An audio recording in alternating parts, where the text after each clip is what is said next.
till the hand, right in front of Macy's. That's what then I saw her at the food court, sipping lemonade, conversating on the cell phone, looking so amazing. And I said to myself, there she goes, there she goes, there she goes, it's one for me, there goes my baby.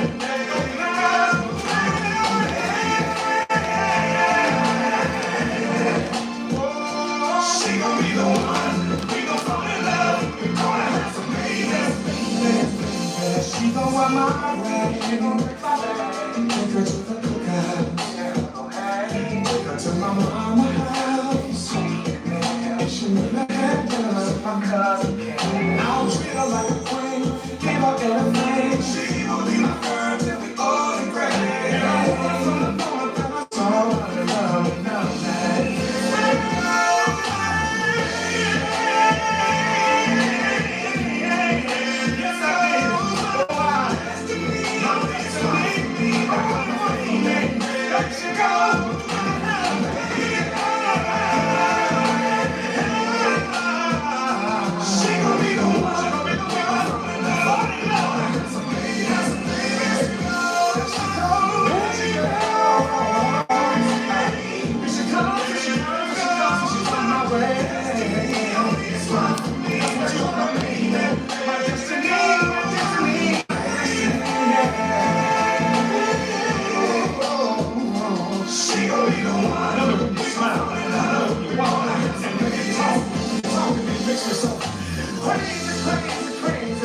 It's blowing my mind that you give me some of your time.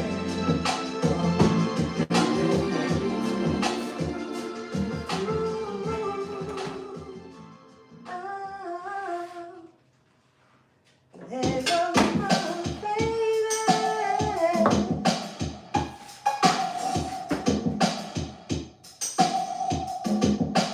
What the world needs now is love, sweet love. It's the only thing that there's just too little love. What the world Is now. is love. His love is love, sweet love.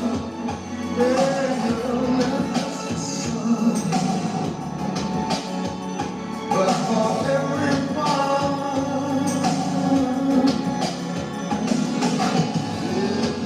Lord, you need another mountain. There are mountains and hillsides enough to climb, and there are oceans and rivers enough to cross, enough to last till the end of time. But Is now. Sweet love. it's the only thing that there's just too little love. Is now. Is love, Sweet love. not just for some, but for everyone.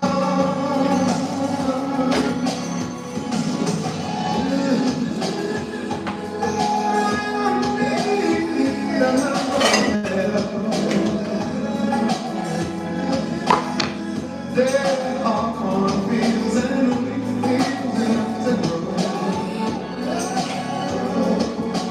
and there are sunbeams and moonbeams enough to shine. So listen, listen.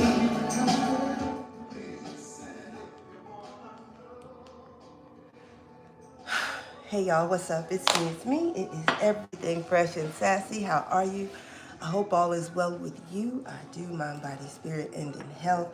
It is Wednesday, the 24th of March, 2026. It's 2:45 in the p.m. and it's about 52 degrees here where I am. It's been a minute, and I debated for days and weeks and maybe a month or so as to whether I wanted to come back on this channel and do a live, post a video, something, anything. I wasn't sure what I wanted to do. I wasn't sure that I really wanted to. I don't know. I wasn't feeling it, you know. I've been gone, and maybe you all saw the video before I took it down. It got 1,000 views. And that was a little bit more attention than what I wanted. So I took the video down, but it was the video of me. I left the country again. I went back to Dubai. That was my second trip to Dubai. That video that I posted about maybe a week or two ago. The trip intention was Thailand, which I completed. I did. But when you're flying to the East or Southeast Asia, it seems that if you're coming from at least the East Coast, you're going to have a layover in Doha or Dubai. And I've been to both places, great places. And so I said, well, let me do a layover in Dubai. But I did a 7-day layover. So I was there for 7 days. And then on the 7th day, I left to go to Thailand. It's 12 hours and 45 minutes from DC to Dubai. And then it is 6 hours and some change from Dubai to Thailand. So I was in Thailand for 10 days. And I was supposed to go a bunch of places while I was there, but I didn't realize the jet lag had so many symptoms. I don't think it was good for me to stop in Dubai for 7 days and then turn around and do 10 days in Thailand. I should have just did like a 1 hour, maybe a 2 hour layover in Dubai, and from there gone straight to Thailand, because there is a 6 hour, I think it's either 6 hour or a 9 hour time difference between the U.S.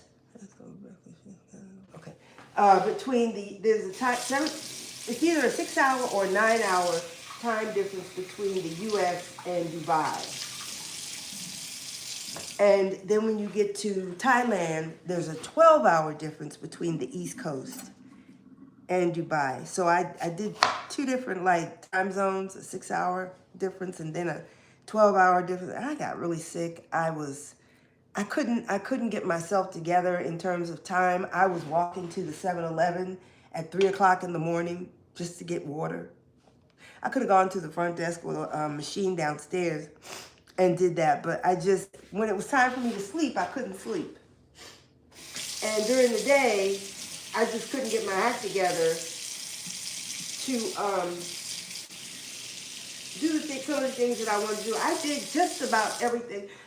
I can't really say I did everything I wanted to do, because the plan was for me to go fly into Thailand. I was in Bangkok, Thailand for 10 days. Now, I was supposed to have also gone to Chiang Mai, Hua Hin, and Koh Samui. Yeah. Chiang Mai, Hua Hin, and Koh Samui. I was supposed to have also gone those 3 places. Here's the thing. When you are in Southeast Asia, it is very inexpensive to fly from places in Southeast Asia to other places in Southeast Asia. So if I wanted to have gone to Gaojiang, China, or gone to Chongqing, China, or Japan, or any Bali, it would have only cost me anywhere between $50 and $100, or maybe a little bit more, to fly coach to those places. But for me to fly those places from the US, it's like anywhere between $700 and $800 just one way. Just one way. So I didn't make it to any of the other Asian countries. I couldn't get myself together. I just couldn't. I did what I could while I was there in Bangkok. There was one thing that I really wanted to do, really needed to do while I was there, but I didn't get that done. But it's okay because I'm going back. I'm going back. So, but I had a great time. I traveled solo again this time.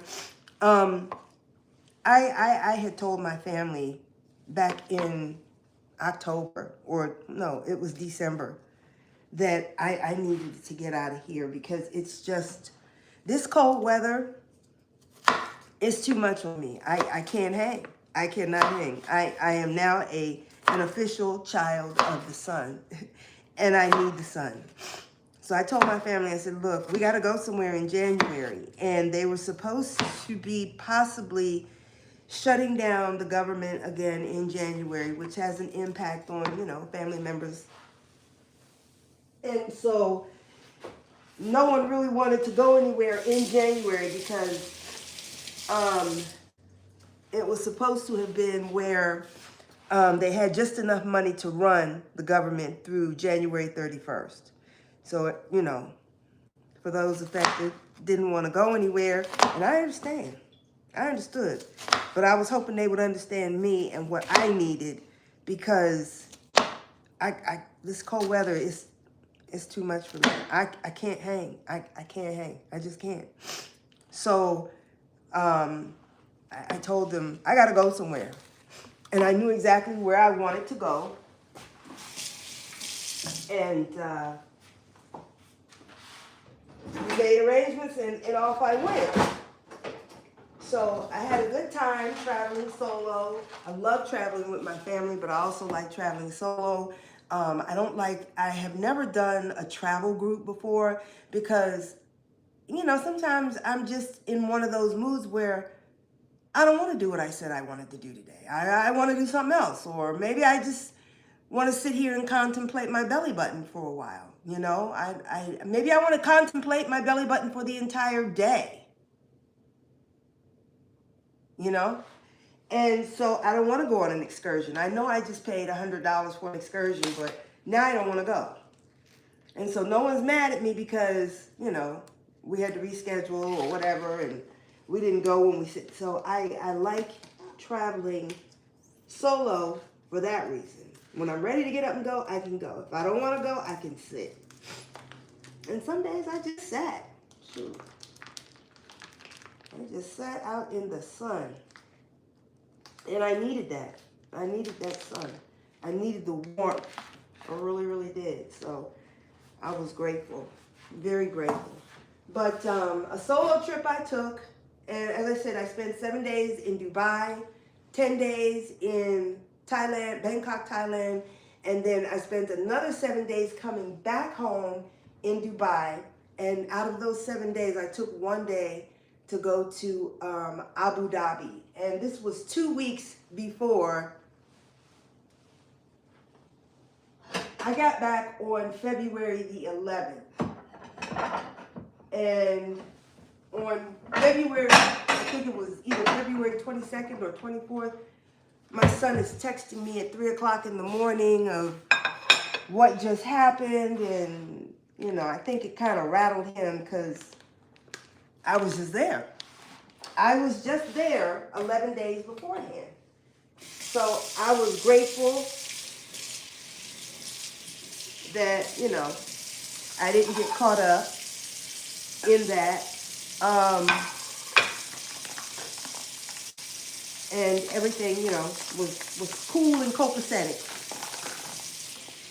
So I was not caught up in that. I got home 11 days before all of that happened. And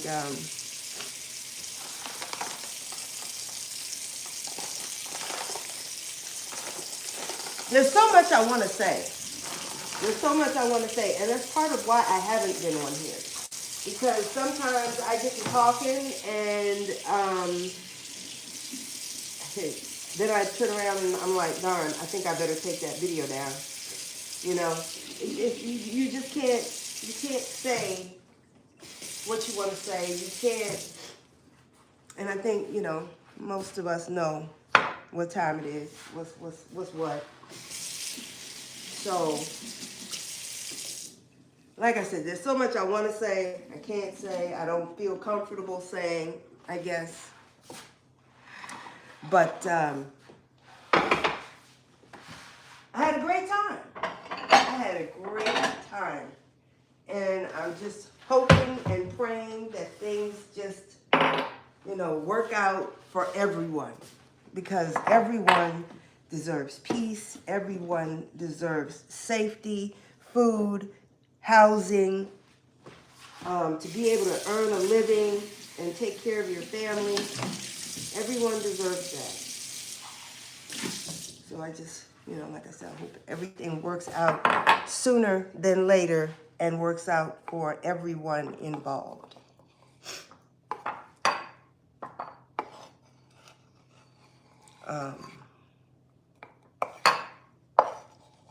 You know, some people had some things to say. And let me just say this. I want to say a couple of things. If you've never been a place, don't talk about that place. I think that's all I want to say about that. But let me elaborate just a little.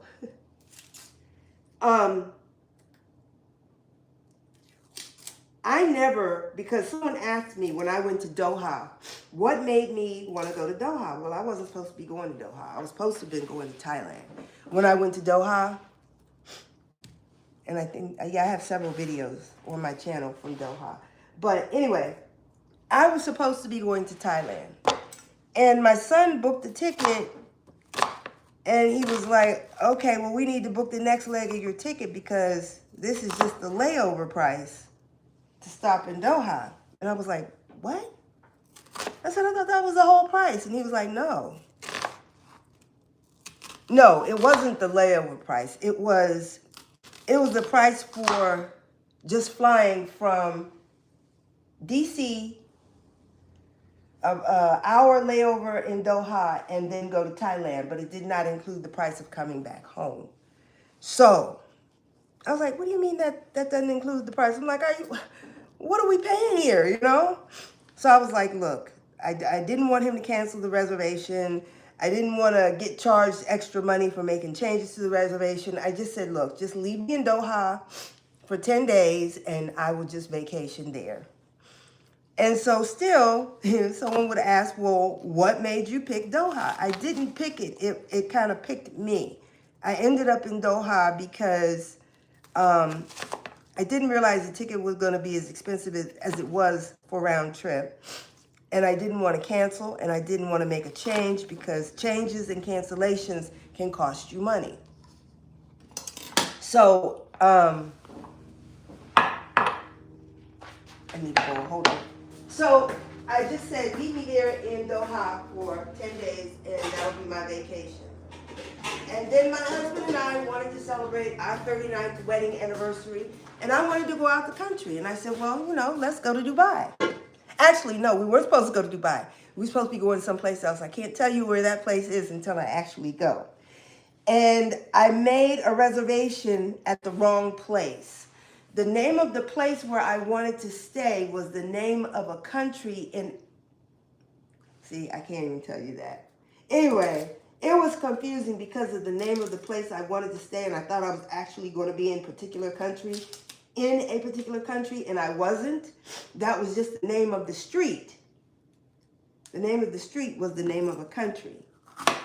And I assumed that street was in the country I wanted to go to, and it wasn't. So, anyway, we ended up not going to that particular place, but we were supposed to have a layover in Dubai. So I told my son again, just leave us in Dubai. We'll stay there for 10 days and we'll come back home. That was in October of 2025. So this time I really want to take my trip to Thailand. And it's January. January 1st is my birthday. I am now 63 years here. Get in close, girls, okay? Get in close. Ain't no filters here. No filters. Just some good makeup. Anyway, January 1st, I turned 63. And I wanted a birthday present, and all I wanted to do was travel. And I wanted to go to Thailand. And cut up some onions. And I cut up some peppers. So the tickets were booked. And like I said, I landed in Dubai, stayed there 7 days. I've already told you, I won't repeat it. So I had a good time. Here's the other thing I want to say. I know I said, oh, what was that? I know I said, if you've never been a place, don't talk about a place.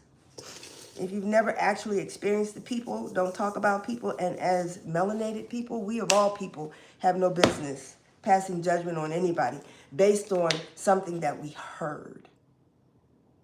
Because as melanated people, we know the story. We know how the story goes. You're not judged by the content of your character, but by the color of your skin sometimes.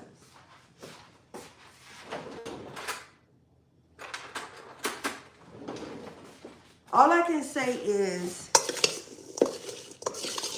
no one could have ever told me I would have been going to Dubai or Doha. No one could have ever told me that. I would have said, and then here's the thing, when I was in Doha, I didn't realize I was in the Middle East until like day 5.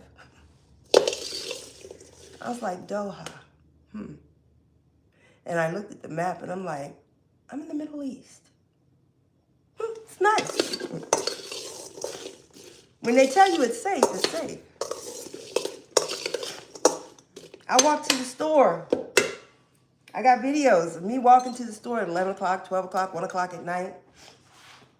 And you're safe. No one bothers you.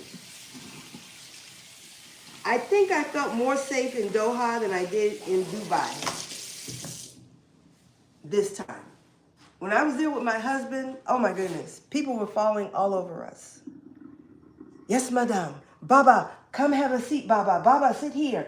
Madame, please come inside. Please, madame, Baba, come. They were calling my husband Baba. That means father. And they were just, they just fell all over my husband. I was just chopped liver. No, seriously, they were very nice to me.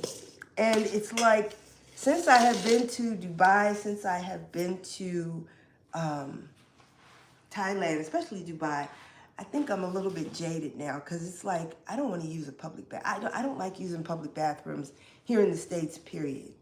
But in Dubai, you can't go into a restroom and there's not at least one female attendant in that bathroom. And that female attendant is there for any and everything. She's there to, number one, when you come out that stall, she's supposed to mop that floor and wipe everything down and make it ready for the next person. And depending on how big the bathrooms are, how many stalls there are, depends on how many attendants you have in the restroom.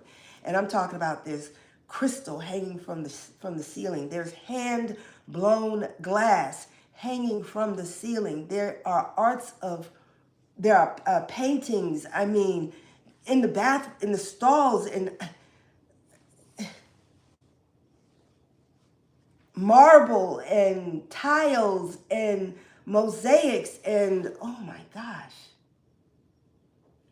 I would have no problem with sitting on a bathroom floor there and eating my dinner. That's how clean it is. My mind was blown when I went to the grocery store. And anybody who knows me knows that I'm in the grocery store just about every day. And I have people who make fun of me because they're like, you grocery shop every day. I don't really grocery shop every day. But yeah, I go and get something here and there just about every day, especially my vegetables because I like them fresh. I don't keep a lot of vegetables in my refrigerator because sometimes they tend to go bad before I actually use them. But the key to that is keep your refrigerator clean and you can see what you have before it goes bad. That's one thing I learned. So, but anyway, the grocery store is there. I mean, if we have, for instance, two types of Dawn, we might have this one and two more. If we got 3, they got 15 different types of Dawn. If we have 10 different types of toothpaste, they've got 30. And my very first trip to a grocery store called the Lulu. It's a Lulu. It's a Lulu. It's a real Lulu. The store is mind-boggling. I mean, if you're a vegan, you're going to lose your mind. You're going to lose your mind in the store because the produce is fresh. The potatoes actually have dirt on them. The tomatoes sometimes have dirt on. Do you know what it means when I go and pick up some produce and it's got dirt on it? That means it really grew in the ground. This was something that was really grown. This is real food.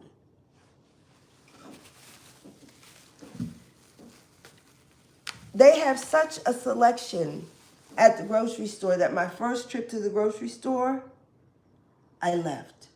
I was so overwhelmed. I couldn't eat. I'm like, I don't know what to pick. You've got this, but then you've got 9 more over here. You've got this, but then you've got 20 more over here.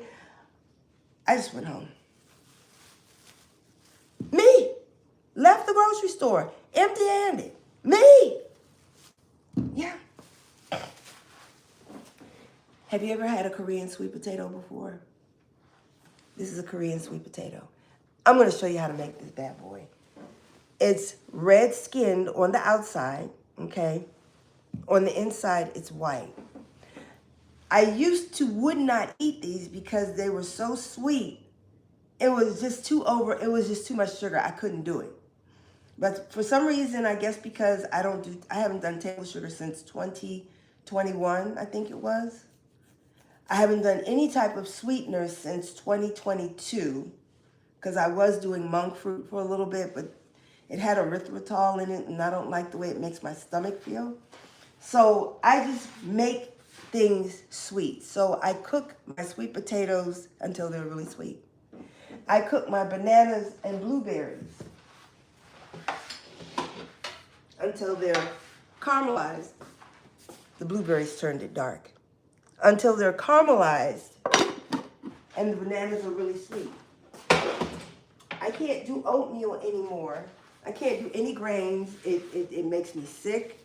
So I use oatmeal and blueberries to make like an oatmeal. It's thick, it's warm, it's good with cream and nutmeg. It's just good. These Korean sweet potatoes, okay? If you cook it right, when it comes out, it looks like a pound cake. It tastes better than your grandmother's homemade pound cake.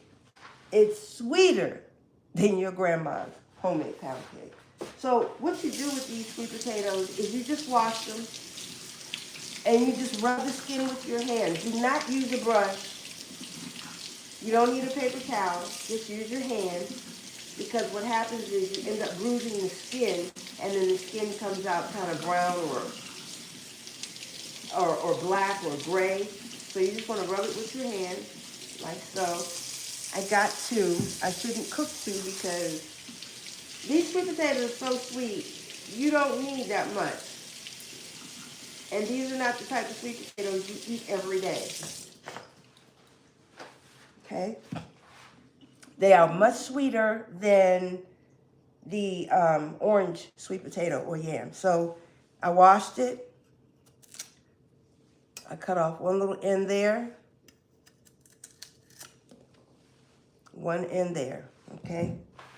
Same thing with the other one. Okay?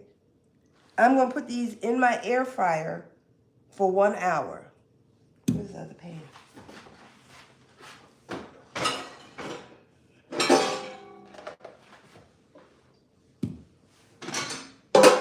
because they're so big, I'm gonna put one on one side and then the other one on the other side, okay?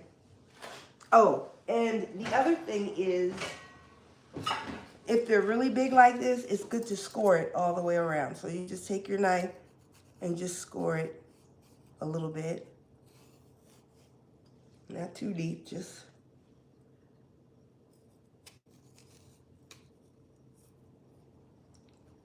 enough. See, I scored it all the way around. I'm gonna do the same thing with the other one.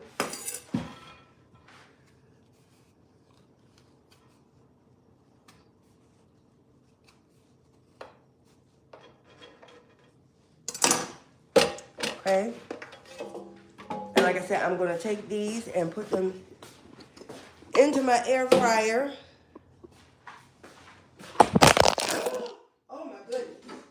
Oh my goodness.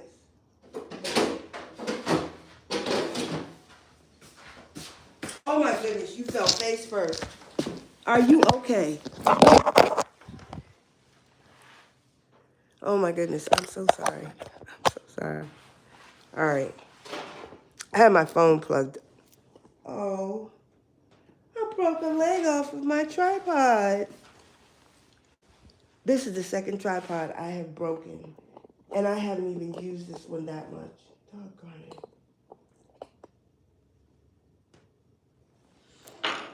Oh,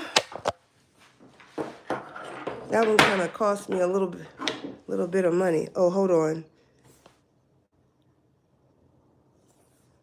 Okay, let me get another tripod. Hold on. Man. And then my son bought me a tripod, and I just knocked it over on the table. It's not like it even hit I knocked it over on the table, and it broke. Where's the tripod?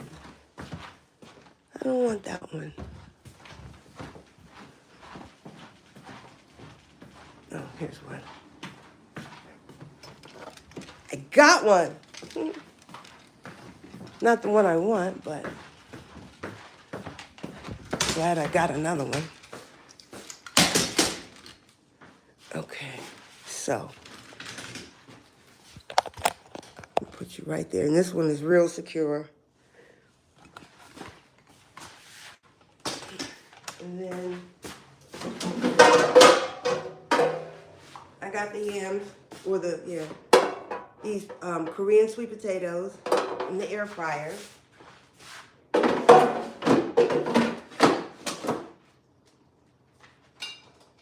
And my air fryer is about to die. I use my air fryer every day, just about every day.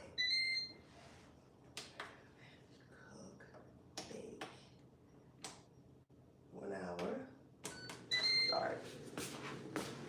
So there we go, we got that. And then here are my peppers and onions. I am going to make some ossobuco. This is ossobuco. They look like big steaks. This is bone, and then you have the marrow there. And when that marrow melts, especially into your pot, oh my goodness, it makes this wonderful flavored bone broth. Oh my gosh, it is so good. And what I do is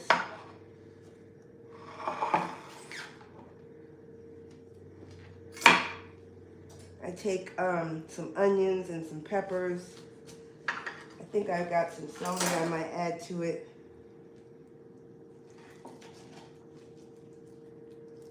I'm just rubbing a little bit of lime on the meat. Just rub and squeeze at the same time.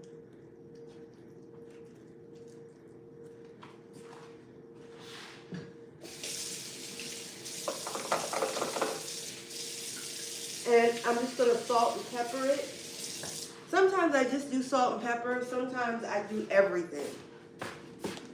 You know, just depends on what I'm feeling. So I just take my plate, I sit it in the sink, and I salt the meat. I do it that way so I don't spill seasonings on the counter. And some pepper. I will bring you over so you can see it.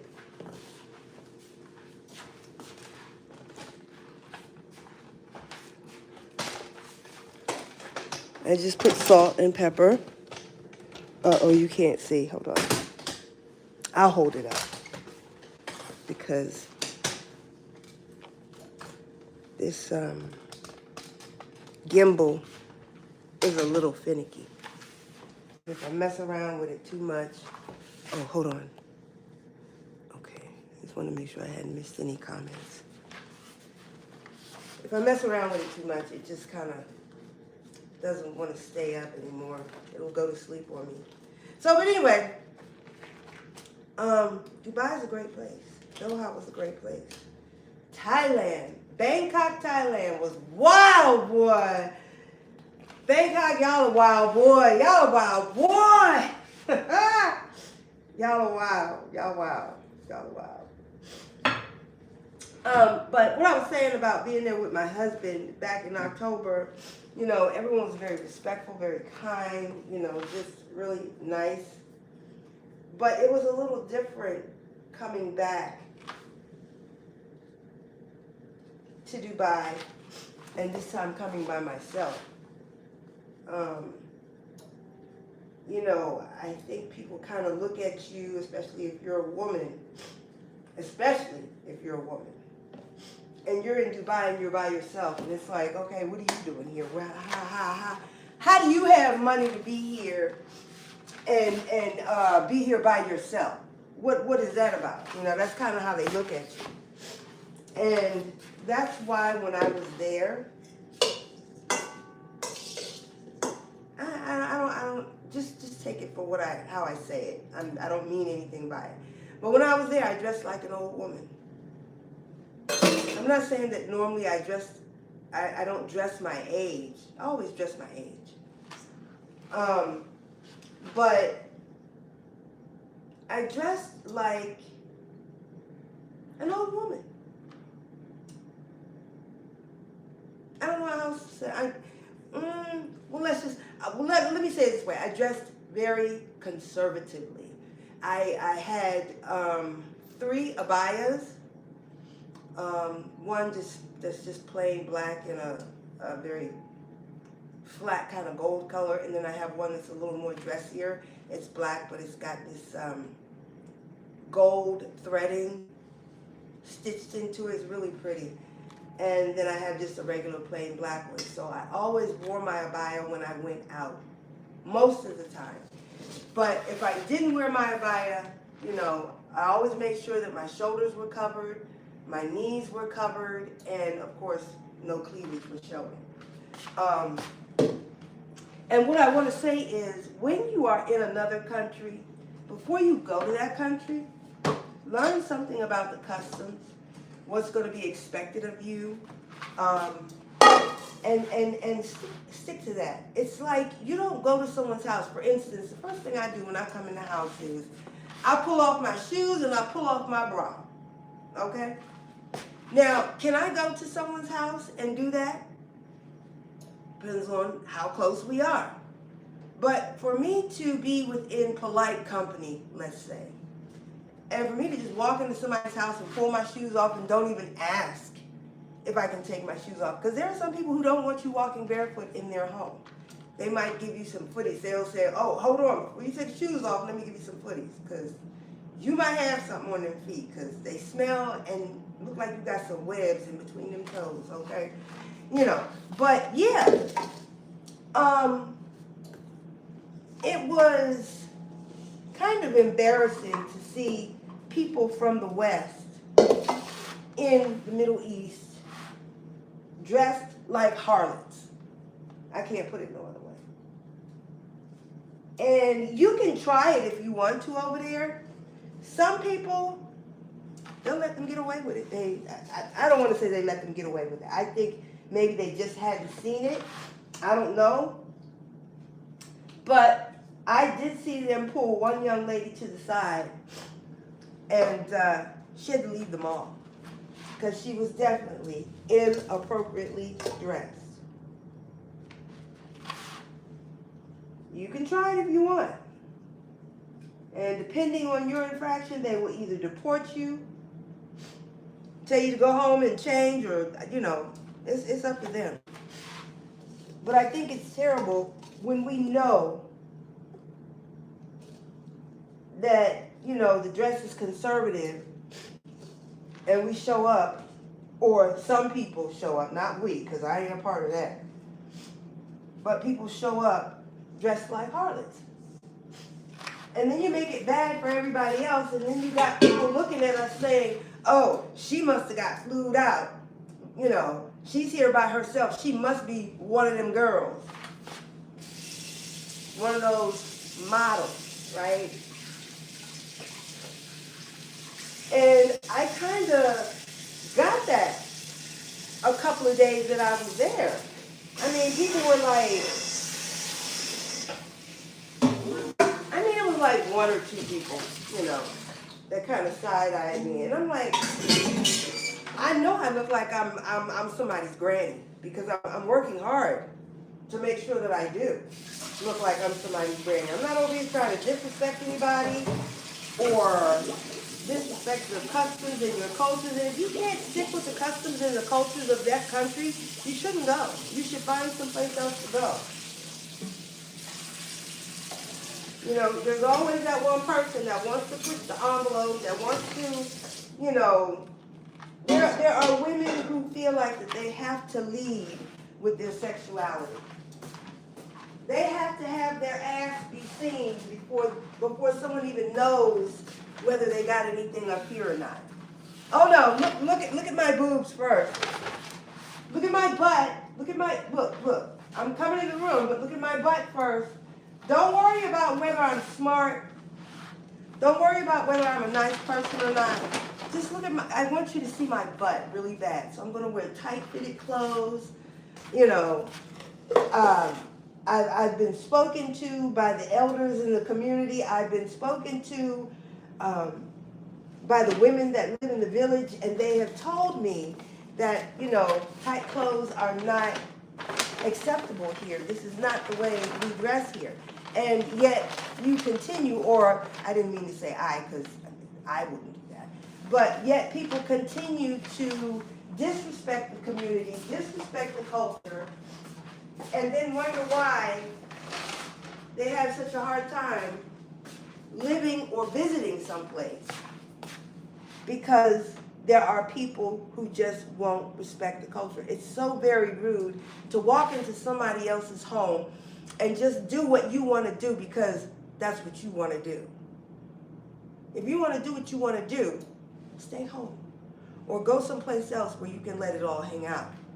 But if you know that where you are is not that spot where you can just let it all hang out, don't do it. You make all of us who have to walk behind you look bad. Ossobuco, peppers and onions in the pot. There's 3 cuts of ossobuco in here. And I'm just going to put it in the rice cooker. Your rice cooker is for so much more. I hope you know that. The rice cooker is not just for rice. It's a pressure cooker. Anyway, I will have this go for 6 rounds. This particular setting, I'm going to put it on. It only has a 10-minute, what I really need to do is get the book and read the directions so I can learn how to set the thing so I don't have to keep coming back and setting it every time it cuts off. But I'm going to put it on steam and then hit start. And then the steam process takes 10 minutes and then it cuts off and then I got to cut it back on 5 more times. And the book is upstairs on my bedside table and I'm going to read it one day. So I can learn how to set this thing for 60 minutes and not have to keep coming back to turn it on again.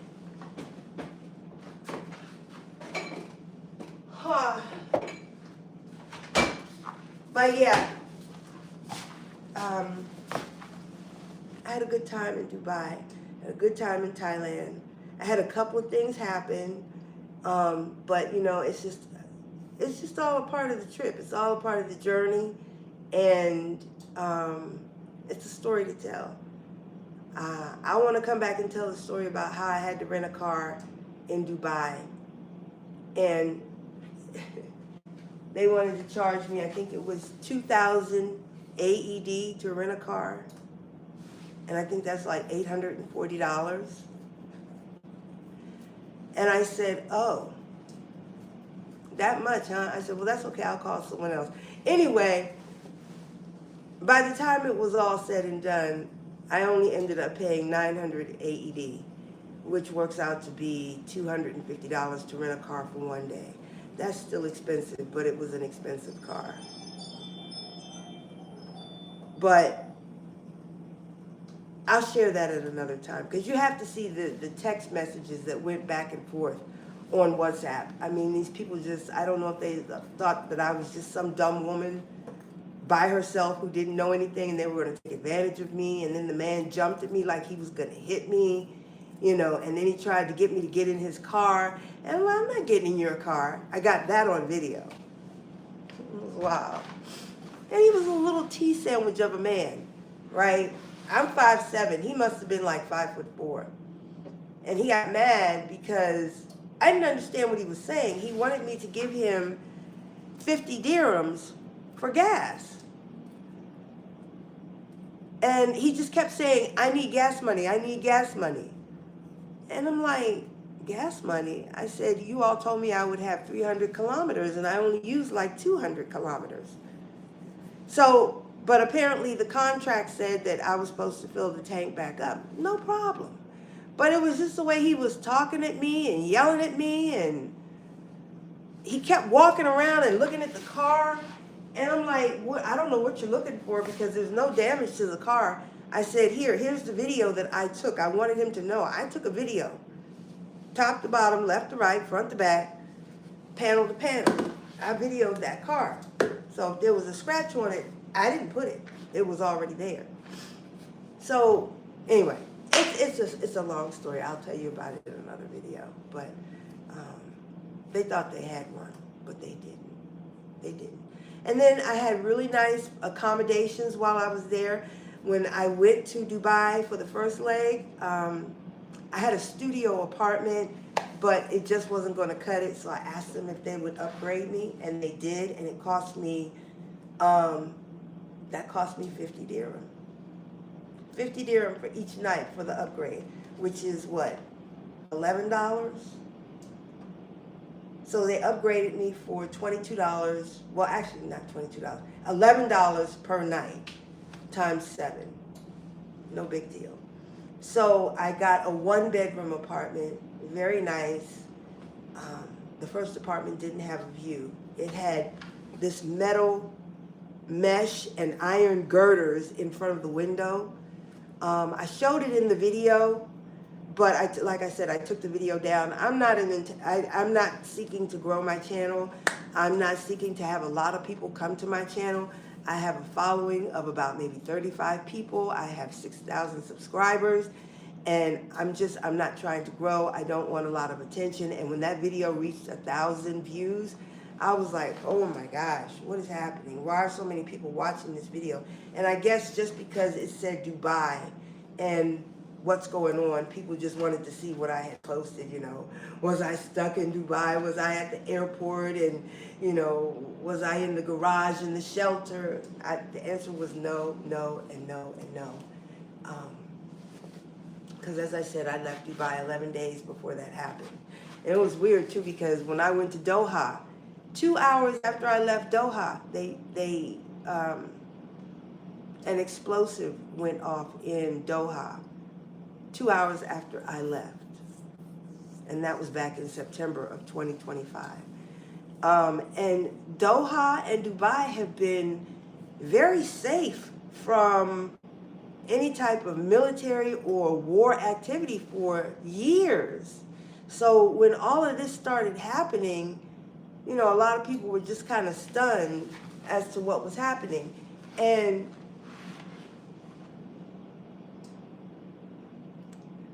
See, this is why I didn't want to come on here, because I want to say things, and certain things I don't know I should say. But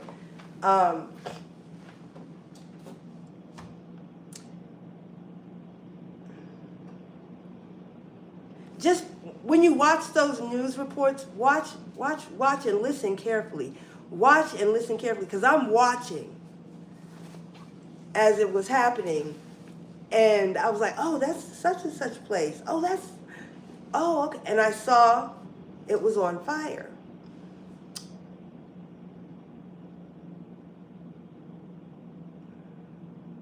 It was on fire not because something had been detonated and dropped on that particular location. It was on fire because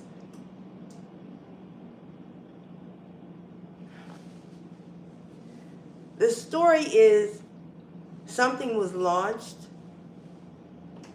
and to prevent what was launched from having an impact, they sent out a drone that destroyed what was launched. So when they destroyed it, it fell and it hit a building, and it was on fire. So what was hit by the drone was what was on fire on the building, on the side of the building. You have to watch, you have to listen, and you have to watch more than one outlet, right? You know, we're saying one thing and they're saying something else. You got to listen to both sides. And then you have to know the place and you have to know the people.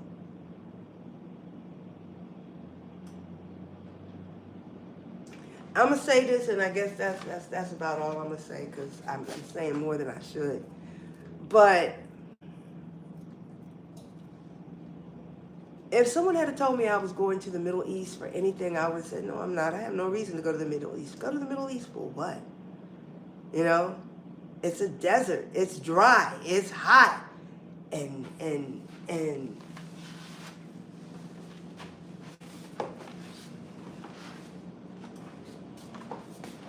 you know, it's hot.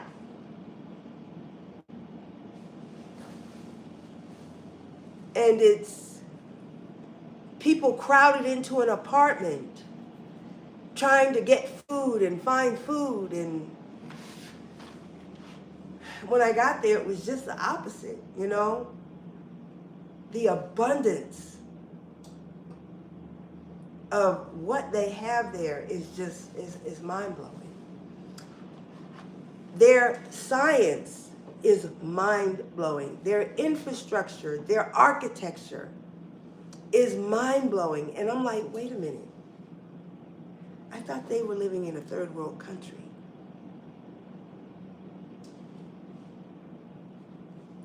And if you look at the buildings in D.C., the buildings in D.C. don't look anything like the buildings in Dubai.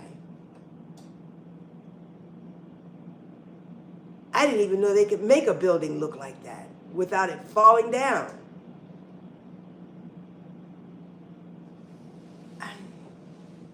I was absolutely stunned. I was like, wow. I didn't know they had it so good over there. I didn't know. They don't pay electric bills. They don't pay water bills.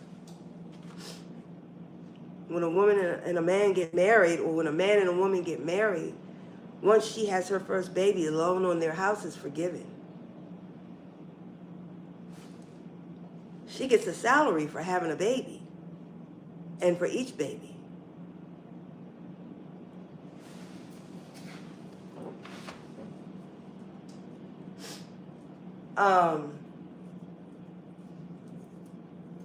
They get free education anywhere in the world. Their government pays for it.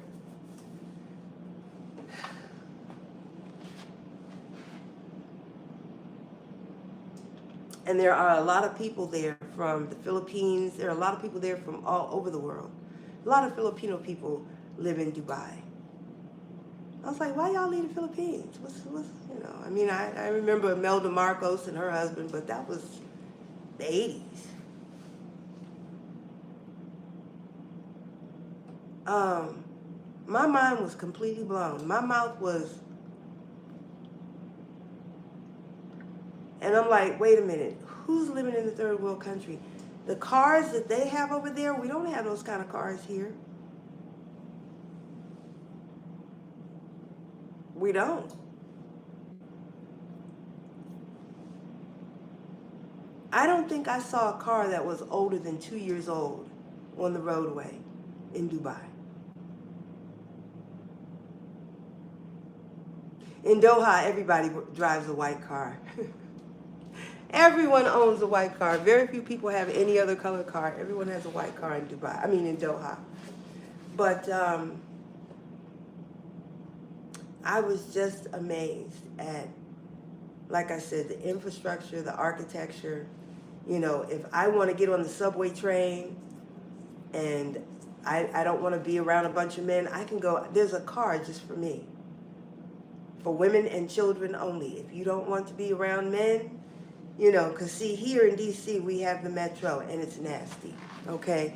Because at rush hour, you know, everyone is butt to pelvis, pelvis to butt to butt, you know, and you got some man standing up against you like this, and the train is rocking, you know, and you trying to position yourself so that his pelvis ain't touching you, you know, and he's not trying to help at all. It's just disgusting. It's nasty, you know. But if you want to sit in a car for women and children only, you can sit in a car for women and children only. Women are very, very, very protected over there. If a woman becomes sick in that restroom, there's at least 3 or 4 attendants around her taking care of her before the ambulance even gets there if anything happens. I mean, they just... And customer service is, oh my God, these people are so happy to have a job. I mean, never a rude response. Everything is, yes, madame. How can I help you today, madame? What can I do for you today, madame? Madame, may I offer you a chair? Madame, would you like some honey and nuts? Madame, would you like some water? Madame, would you like a spritzer? Madame, would you like a mimosa? And just depending on where you shop, you know, if they're bringing you caviar while you're waiting for them to bring your bags. And as a matter of fact, no one carries bags at the mall. There, if you buy stuff, you can tell them, have these things sent to my house. Remember how you used to see it in the old movies? And the lady would say, have these things, and she would hand them a card and say, have these things sent to my home, please. No one walked around carrying bags, and no one walks around carrying bags there, you know. We have Instacart here. They have Noon, Noon. And Noon, you can get anything. I mean anything. If I wanted to order some eyelashes, I could order eyelashes, and they'll be to my house in 20 minutes or less. I mean, anything you can think of that if I need a box of nails, you know, they'll deliver those to my house. And you don't have to wait till the next day or 2 or 3 days to get your package. And the people that deliver Noon, they deliver on motorcycles. And there's a box. It's called Kareem. There's a box on the back of the motorcycle, and that's where your food or whatever is kept until they reach your destination. Instead of them driving it around in a car and, you know, they rubbing the bottom of their shoe on your pizza. It's in a box on the back of the motorcycle. And customer service. It'll make you cry. It will make you cry. How well you're treated. And the mall, and this is the last thing I'm going to say. The mall is the meetup spot, okay? And I'm talking about for families to come out. I'm talking about the people you went to school with when you was in, you know, 4th, 5th, and 6th grade, those people, and then you matriculated up and graduated high school and college, okay, those people, they get together and they go to the mall and they meet up in front of a store And it's the mother and father, they're pushing the stroller. They got one in the stroller and they got another one toddling next to the stroller. And then the mothers-in-laws and the abayas, and because the younger people don't always wear the abayas and the thobes. But a lot of men still wear the thobes, and they look very nice in their crisp white thobes. They look very nice. But the mothers-in-laws, they come out. They're there with their children, their daughters-in-laws, their son-in-laws, and everyone is there. They meet up in front of a store, and I mean, these people come out and they are at the mall deep. I'm talking 40 people deep. Babies, mothers-in-laws, grandmothers. Everybody's at the mall. Everybody's at the mall. Their mall looks like Christmas every day. And when I say it looks like Christmas, it's packed every day. And I'm like, well, what is it that they're doing that we're not doing? Because our malls are emptying out. At least 3 malls that I know of, 3 major malls that I know of have closed. And one looks like it's about to close, but they just keep hanging on for some reason. But there's hardly anybody there. And their malls are always occupied, run over with people. Now, maybe a lot of those people are tourists. I don't know. But a lot of those people look like they live there. The malls are always crowded. And people are spending money. Why are people, okay, never mind. That was a dumb question. I was getting ready to say, why aren't people spending money here? Because diesel gas is $6 a gallon. That's why. A small jar of mustard, $7. That's why ain't nobody shopping at the damn mall. It's a little jar of mayonnaise, $7. It's not even the big jar. It's crazy. Well, that's how it is sometimes. Is this cold? No, it's not. I'm going to drink it anyway. I just said all that to say that Dubai and Doha were not what I expected.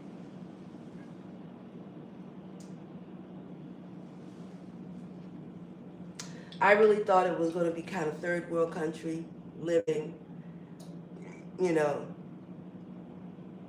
I thought it was going to be what I'd seen on TV. You can't believe what you see on TV. You got to go check it out for yourself.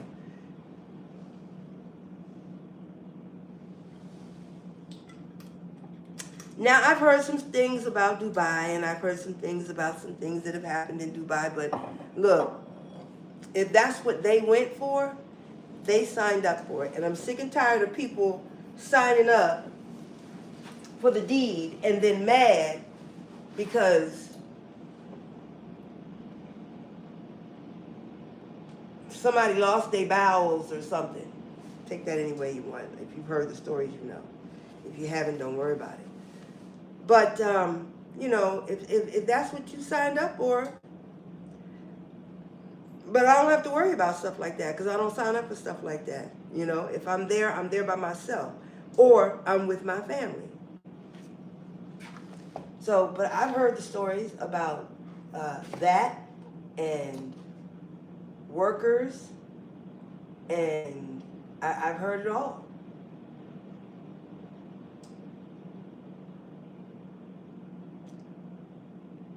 And my granny used to say, believe none of what you hear and only half of what you see.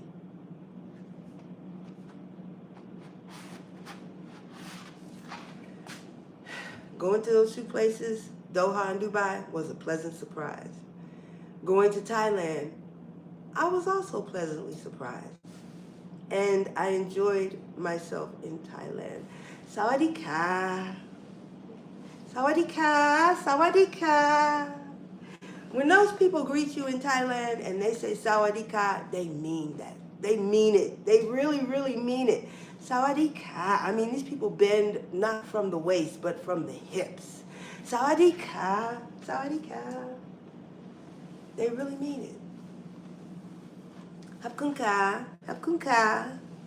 They really, really mean it. I enjoy Thailand. But like I said, Thailand, you a wild boy, Thailand, you a wild boy. But I'm definitely going to go back. I am definitely going back. That is a pretty fish. Look at this fish.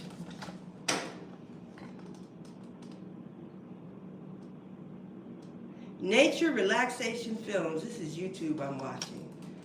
I saw this, we went to Aruba, and they had this playing on the television when I went to Aruba, and I saved it to my playlist. Oh, thank you, thank you, thank you.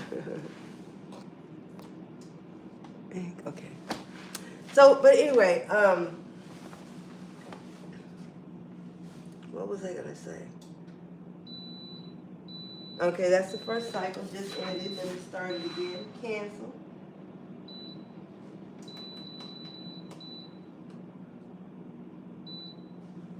This is the second cycle. Like I said, I'm gonna go get the book and learn how to set it for a whole 60 minutes to steam for 60 seconds. I'm sorry, to steam for 60 minutes, not 60 seconds. Oh, my back. But I took a ride on a tuk-tuk, and I was told to stay out of the tuk-tuks. Don't ride the tuk-tuk. And I did it anyway. I had 3 rides on a tuk-tuk. And one of them was not so good. I had a ride in a Grab because they don't have Uber in Thailand. They have Grab. And one of the Grabs that I took wasn't good either. This guy got mad at me because, all right, let me tell you this one story. All right, so I'm in Thailand, Bangkok to be specific. I wanted to go to the Icon Siam, which is one of their big malls. They got loads and loads and loads of malls in Thailand, okay? So, but I stayed closest to the Icon Siam. I was at the Somerset Place in Suan Plu. Somerset Place in Suan Plu. That's the apartment that I stayed in.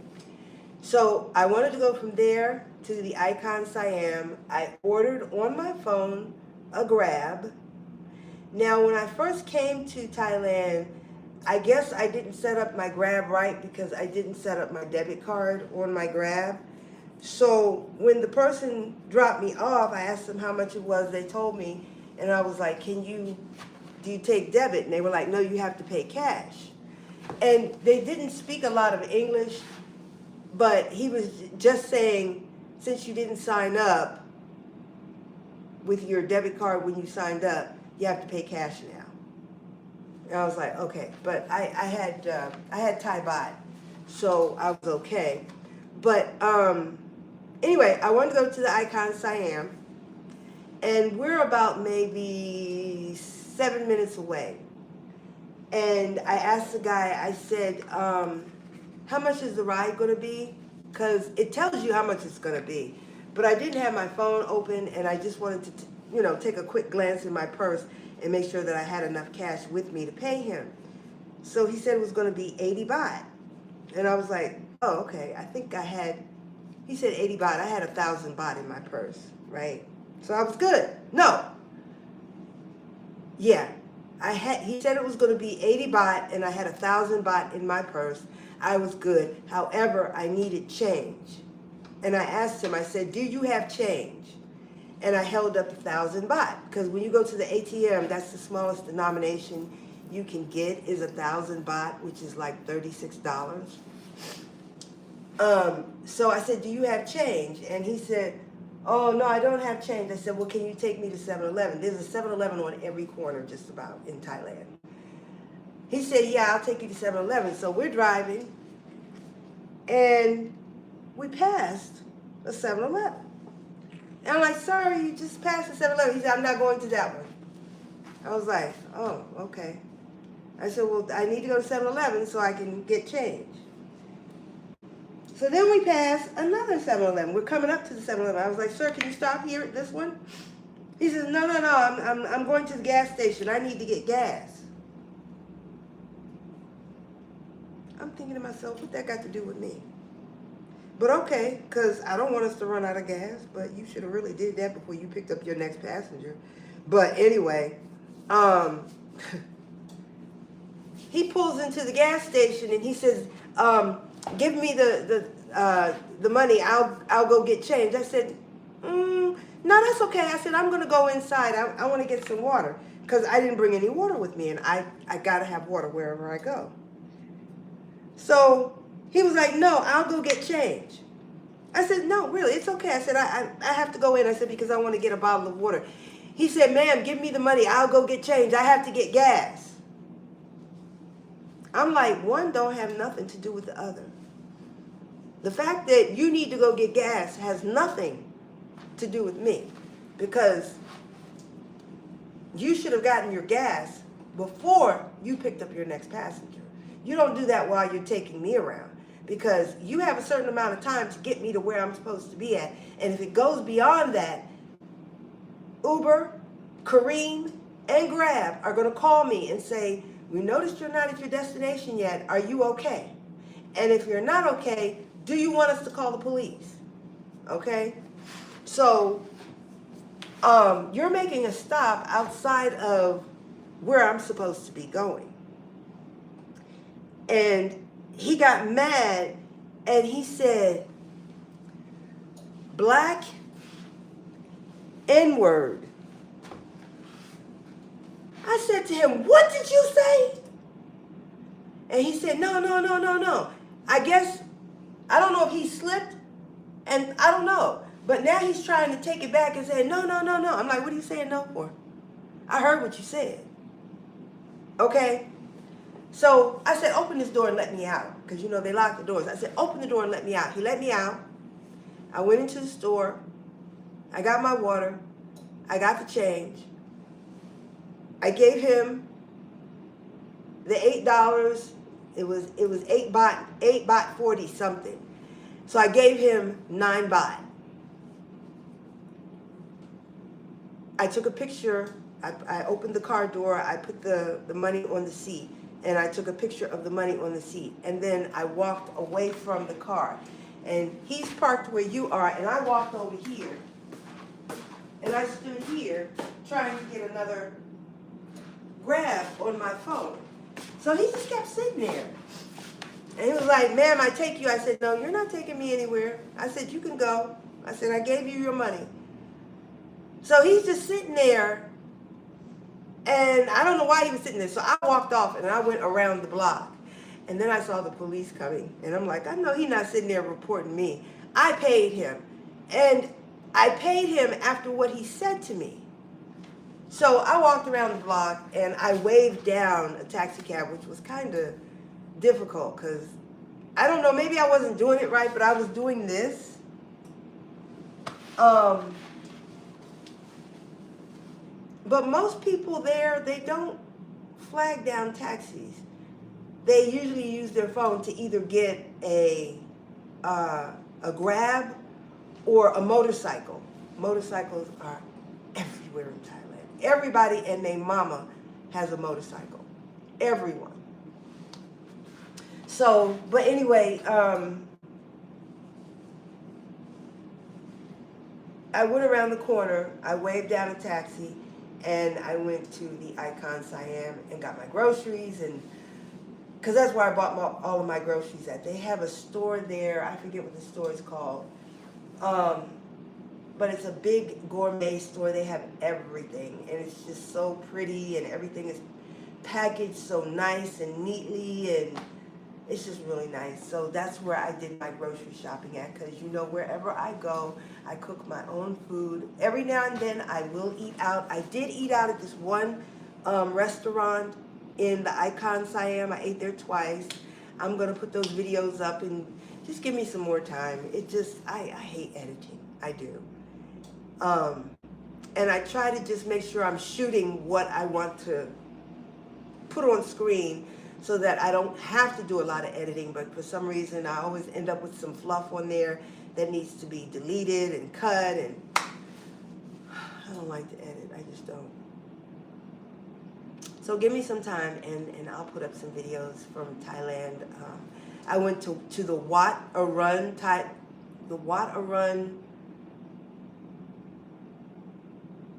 temple in Bangkok, and I think Wat Arun is their largest temple there, I think, in Bangkok. They've got temples everywhere, but I think Wat Arun is the largest one in Bangkok.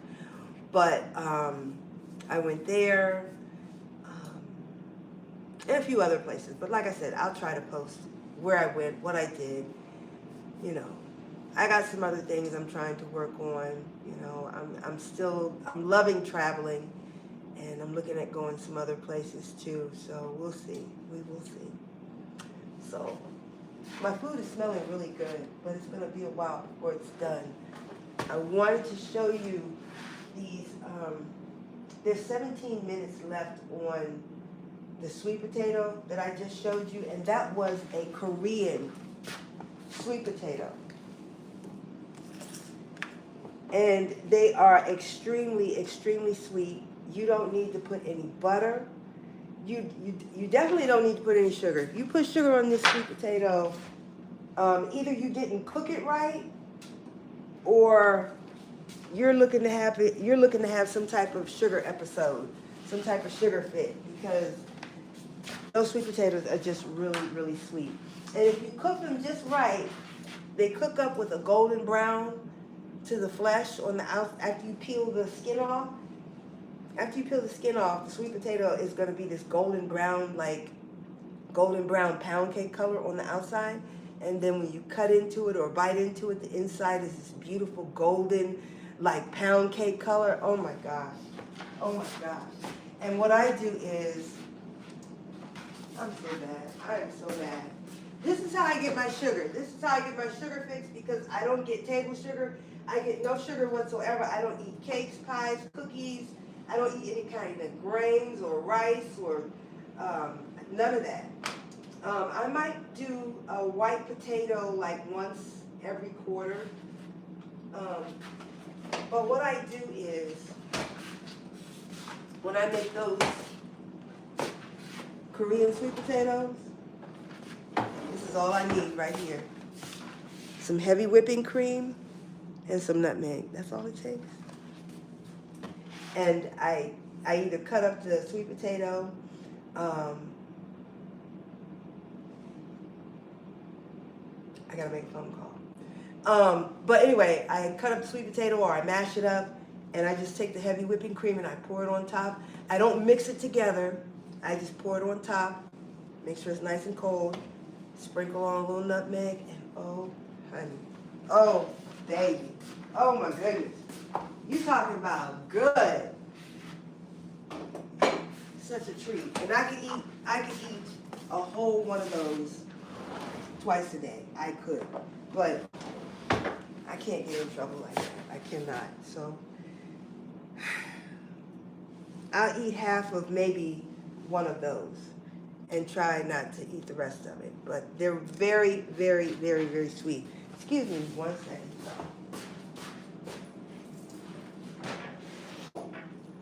So I still have, I'm gonna make some chicken legs, so I need to put those in the oven too. So let me do that, and by the time I get those in the oven, the sweet potatoes will be done their first cycle, and I can show you what you have to do next. I clean my bottom oven, but I have to clean my top oven too.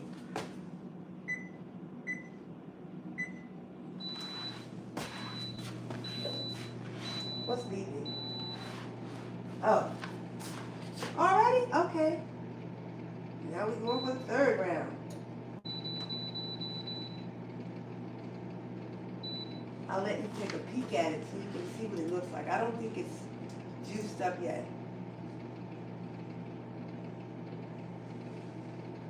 But you saw I just put the meat in there, some peppers and onions, and that was it. But there's going to be all this juicy, juicy gravy in the pot. Let me show you. Uh-oh, battery's gonna go down. Hold on.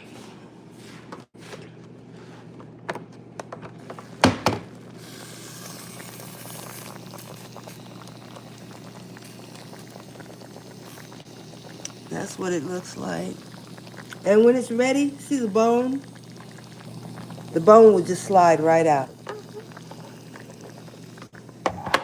But this is gonna make its own pot of gravy. It's gonna be so good. I should put some tomatoes in there, but I think I'm just gonna stick with the peppers and onions for now.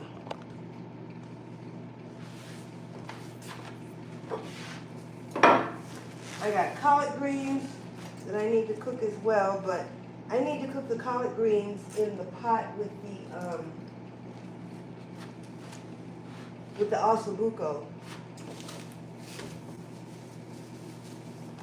because I like to steam my greens. So we are going to have a mix of collards and cabbage and onion. It's kind of boring to do just collard greens. I like to mix my greens. Sometimes I'll mix in some kale. Sometimes I'll mix in some mustard greens. I love mustard greens.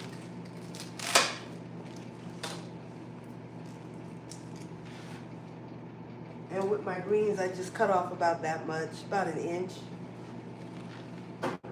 But I love the stalks of my greens. They're like string beans to me, but better.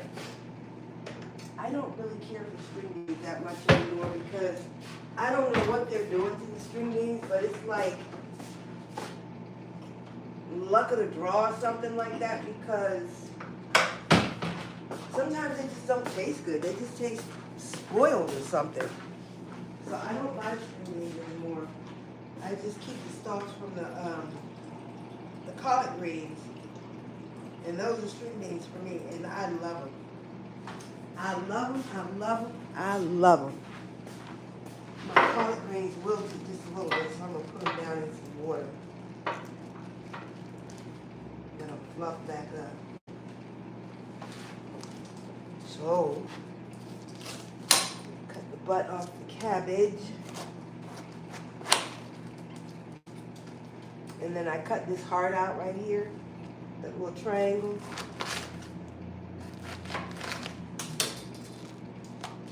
I take this out.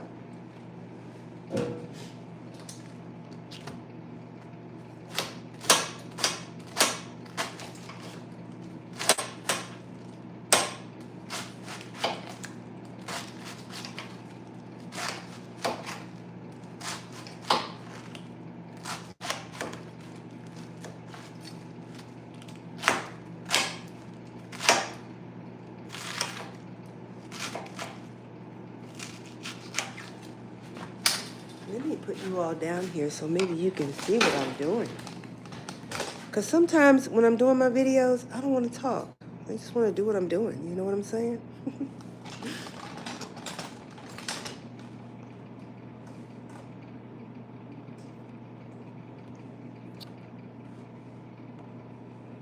Let's see.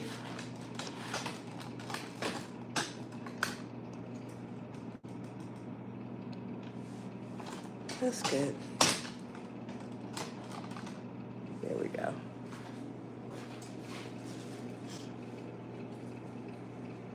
So I won't cook all of this tonight, but I will cut it all up.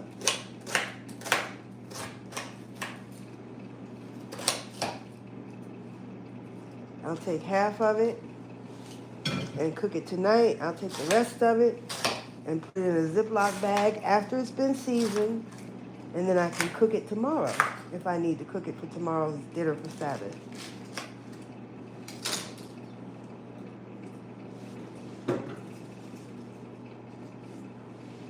But I need a bowl.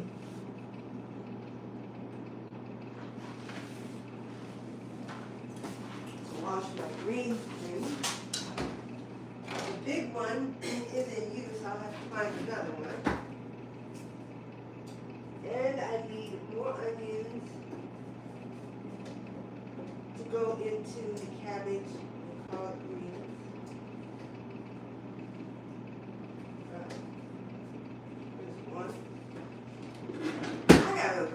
shopping. I would go tomorrow.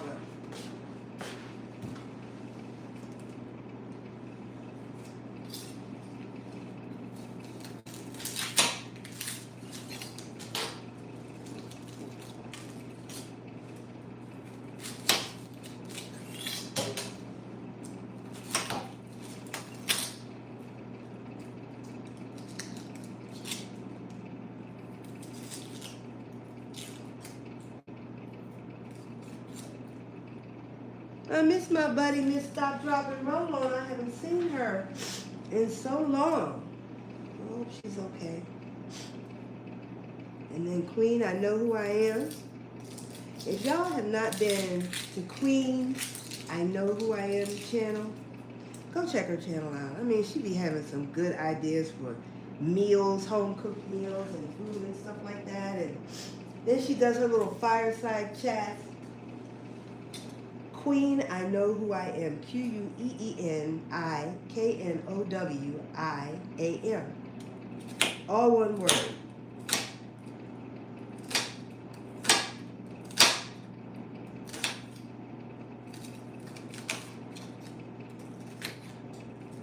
And love going to her channel. I miss going to Miss Stop, Drop, and Roll On's channel. When I need normal, those are the two places I would go. I need normal. My kind of normal, what I'm used to, what I grew up with.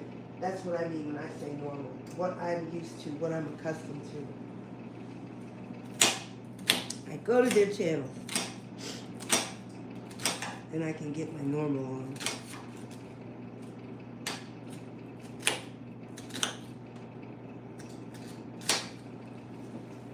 Onions are chopped or sliced.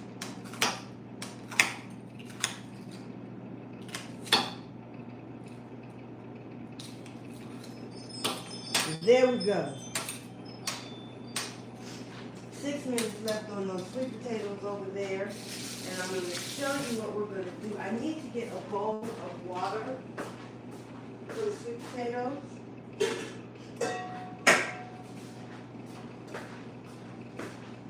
Ice water, cold water. So I'm going to get it out cooler. I don't think I have any ice. But this is how you make the perfect Korean sweet potatoes. You gotta do it this way or else it's not gonna come out right. You gotta cut the ends off like I showed you and then score it around the middle.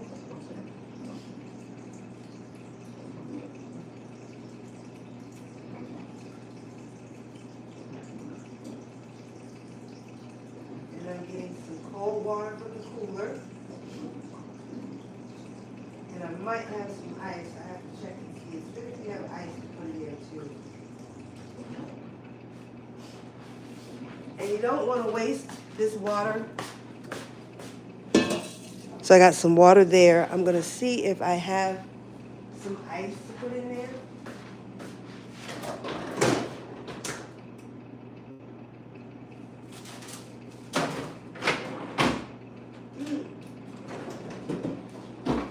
I got 2 pieces of ice.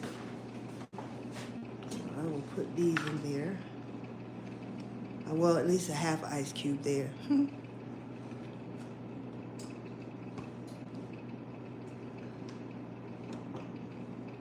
So I got this 1 ice cube here. Put that in the water. I think 1 is enough. I don't need to put any more in there. That was my oven beeping, letting me know that it is at 350 degrees temp. So we wanted to just sit that to the side. We have how much time? 3 minutes left on the sweet potatoes.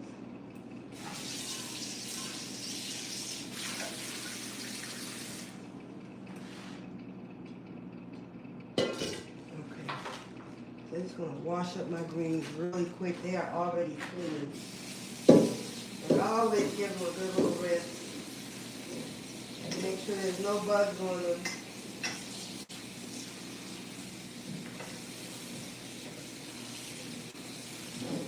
I think these greens are hydroponically grown because they're always so clean.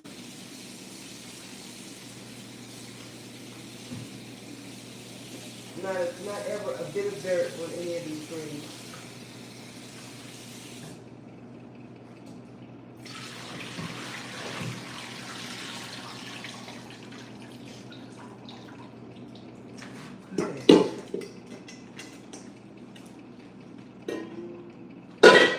Here are my greens.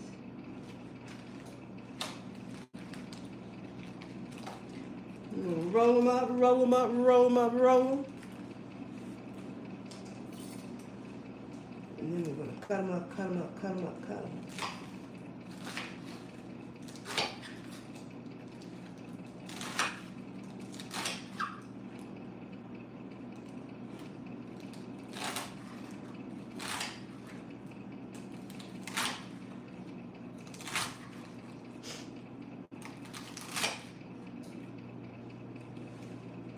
And then we will cut them.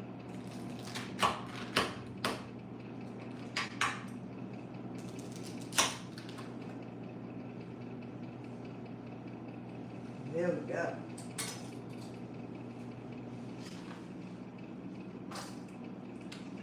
Now I'm going to put my greens, my onions, my cabbage. I'm only going to do half the cabbage because I didn't have that many. I only have one bunch of collards. So I think one bunch of collards to a half a cabbage is a good ratio. A good mix, a good ratio. I'm putting all the onions in there. No, same sort of onions for the rest of the cabbage. Yeah, there we go.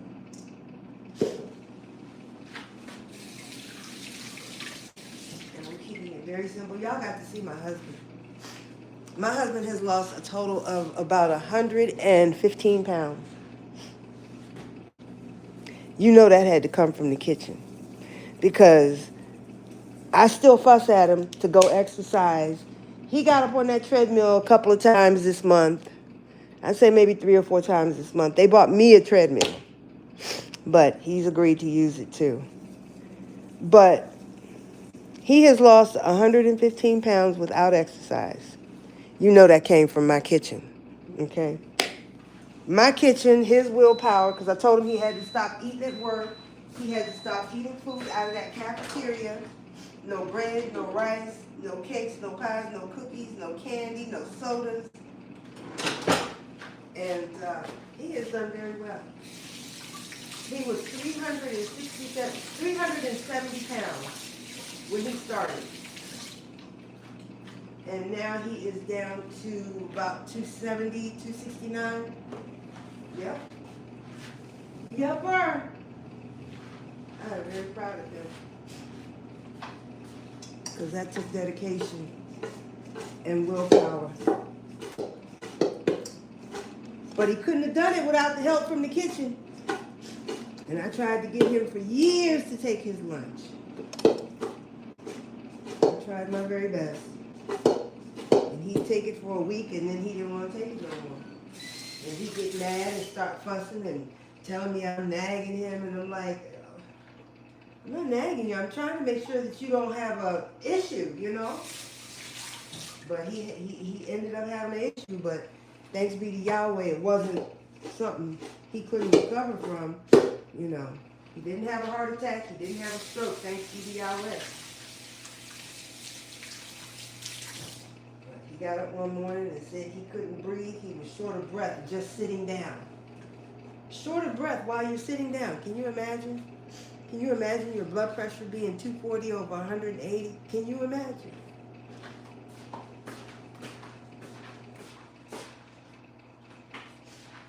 Oh, what a ride that was. It was a bad ride.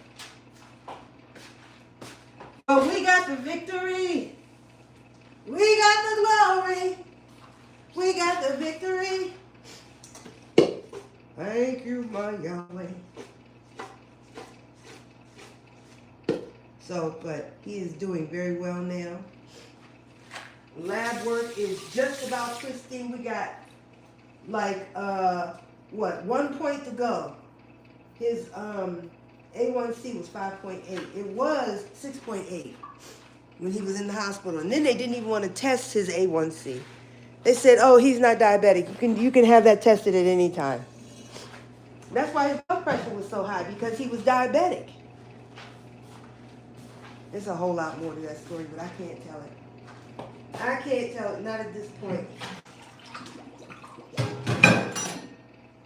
But anyway, I'm thankful that Yahweh spared his life. I'm thankful that he not only sustained him, but then he saw fit to restore him of everything the devil tried to take away. Thank you, Yahweh. Okay, so my collard greens is ready to go into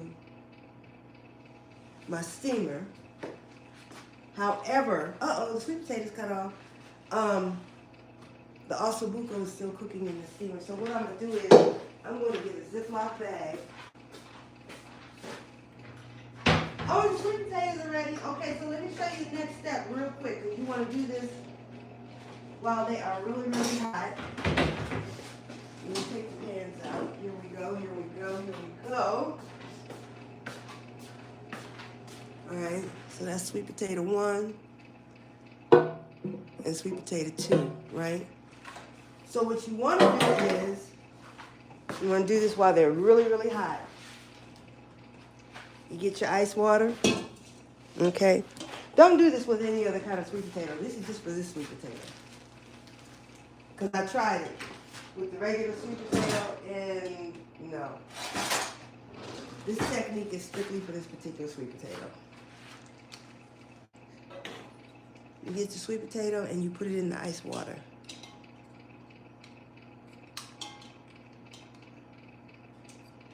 And you want to wait 2 minutes. And you're going to see the skin is going to start to shrink around the sweet potato.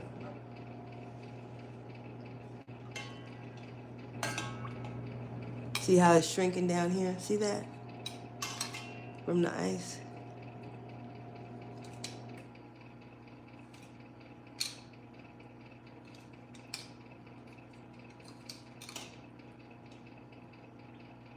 See how it's shrinking down here? So you want to wait 2 minutes.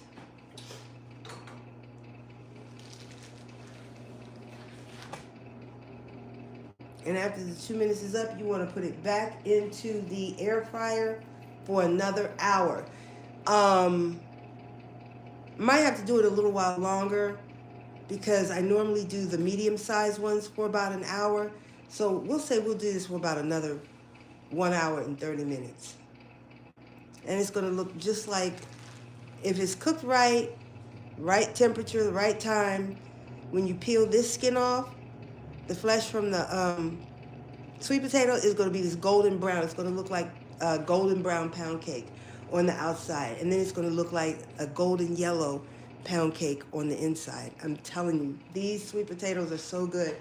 They're called they're called Korean sweet potatoes. They're also called batatas, B-A-T-A-T-A, batata.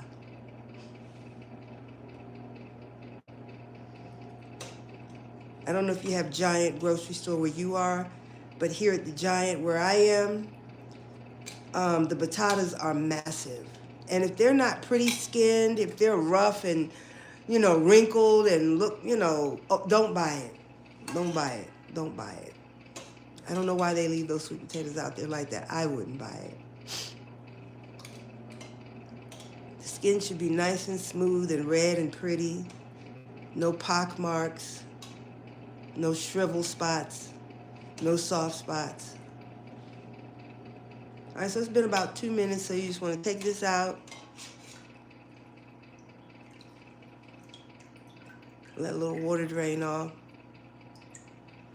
And then put it back in your pan. And now I'm going to put the other one in. And I don't waste this water. I pour this water right into my aloe vera plant. And my aloe vera plant appreciates a little sugar water because some of the sugar from the sweet potato drains out. That's why the water's turning brown. That's the sugar from the sweet potato.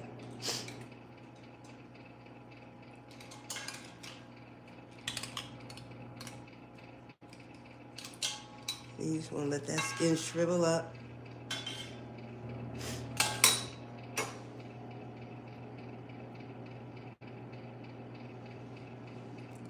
And you do this for 2 minutes.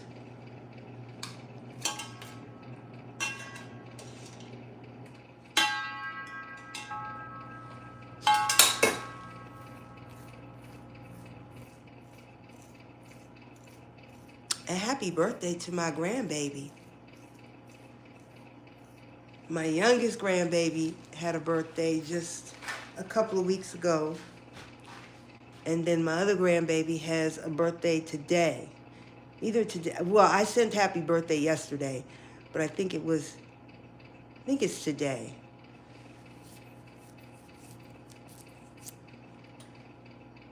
All right, so this one should be ready. I miss my little grandbabies, I do.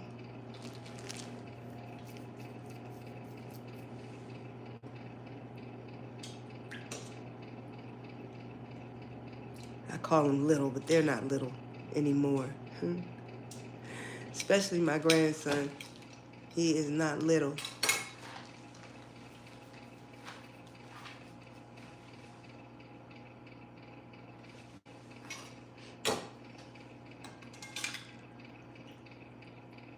Prince Amir, Kenny Pop, my little squeaky Kimmy Squeaky.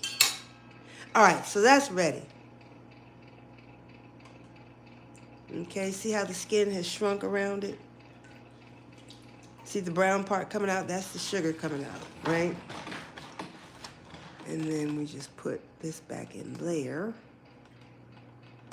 And we put it, I'm gonna put these back in the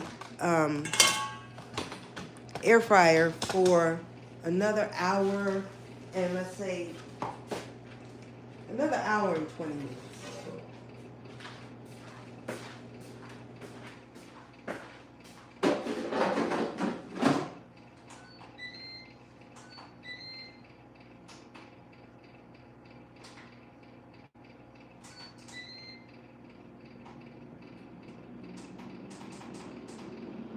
All right, 1 hour and 20 minutes. Air fryer is on. Ossobuco is cooking. I think I'm just gonna leave the cabbage and the collard greens and onions in the bowl until the ossobuco is done. Once the ossobuco is done, I can put my cabbage into my rice cooker, and it only takes 15 to 20 minutes to steam in there. So, and I'm gonna take this water right here and pour it into my aloe vera plant. Hold on 1 second.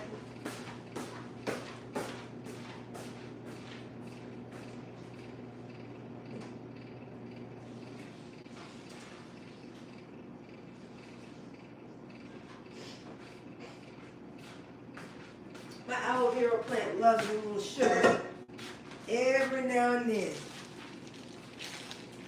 Okay, is this the bag I just got? Yeah. So I'm going to put this cabbage into the Ziploc bag. And we will have this tomorrow or later this week. I usually season it first before I put it in the bag, but I forgot to do that. And I don't feel like taking it back out the bag, so it's all good. It's all right. I keep this in the Ziploc bag no longer than 1 or 2 days because I don't know, plastic next to my food kind of makes me feel a certain way. So there we go. Matter of fact, I should go ahead and just cut up the rest of this onion to put in there so that when I'm ready to cook it, I don't have to cut up any more onion. It's already been cut and it's in the bag, and all I have to do is put it in the pot and cook it. I try to keep my cooking simple. No, I don't. No, I don't. I really don't. I'm extra when it comes to cooking, and I know it. And I like it.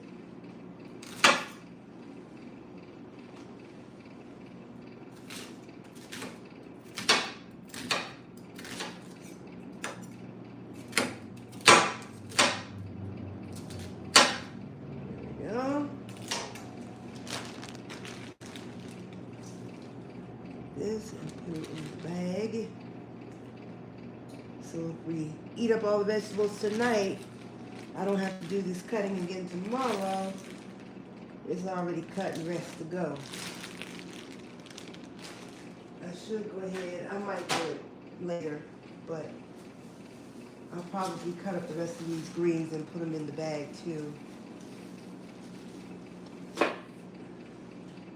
That's one way to cut down your kitchen time, is to kind of prep your food. But I don't like keeping my food in plastic. So usually I don't cut up my vegetables until I need them. The only reason why I put those vegetables in plastic was because I had cut up more than what I needed. Because I cut up a whole head of cabbage when I only needed a half a head. So I just wanted to save the rest for tomorrow or the Sabbath. Because tomorrow's Sabbath? No, tomorrow's Thursday. I need to go grocery shopping.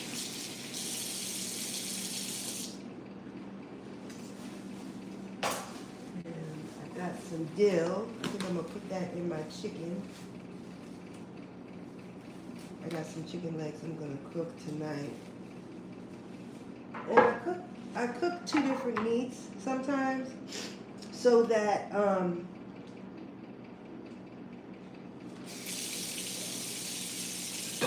I cook 2 different meats so that for breakfast in the morning when I'm ready to have something to eat, this is what I eat. I don't make, like pancakes or waffles and stuff like that. Whatever was for dinner the night before is my breakfast the next morning. And that's the way I've been eating since 2020. Whatever was for dinner, that's my breakfast the next morning. And I used to wouldn't eat breakfast because I would get kind of sick on the stomach. But I think it was what I was eating. I was eating a lot of oatmeal, pancakes, potatoes, white potatoes. And I think that's what was getting me sick. Just too much sugar first thing in the morning. Because I had to put all this sugar and butter. The butter's not the bad part. It's the sugar that's the bad part. So,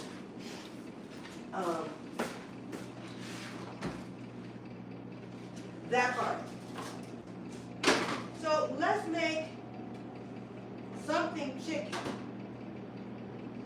Something chicken.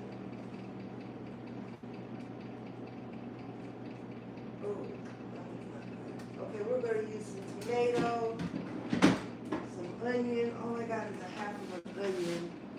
Oh wait, I got another onion. Every time I think I don't have any more onions, I find some more onions. Alright, so I got 3 tomatoes and 1.5 onions and a handful of dill.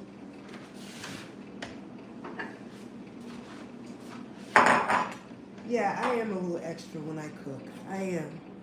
Because we kind of eat like the same things every day. And no one seems to mind that. But I feel like, I have to add a little flair to it when I do it. So, let me tell you, in Thailand, right? Hold on. Cancel.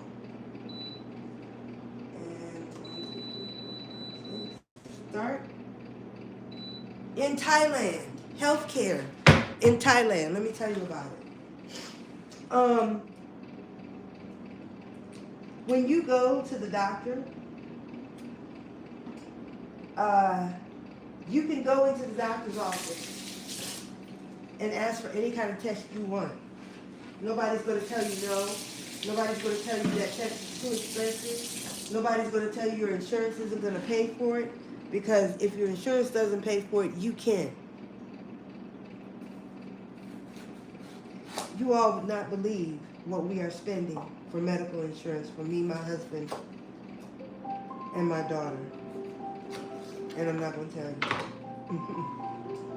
It's absolutely ridiculous what we're paying.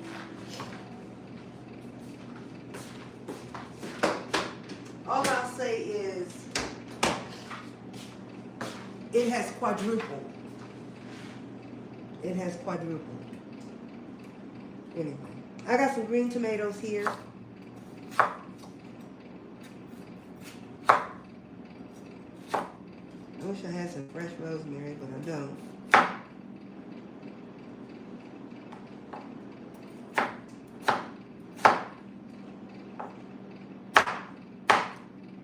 I made some fried green tomatoes last night. And tonight I'm going to add green tomatoes to my chicken because I like it like that.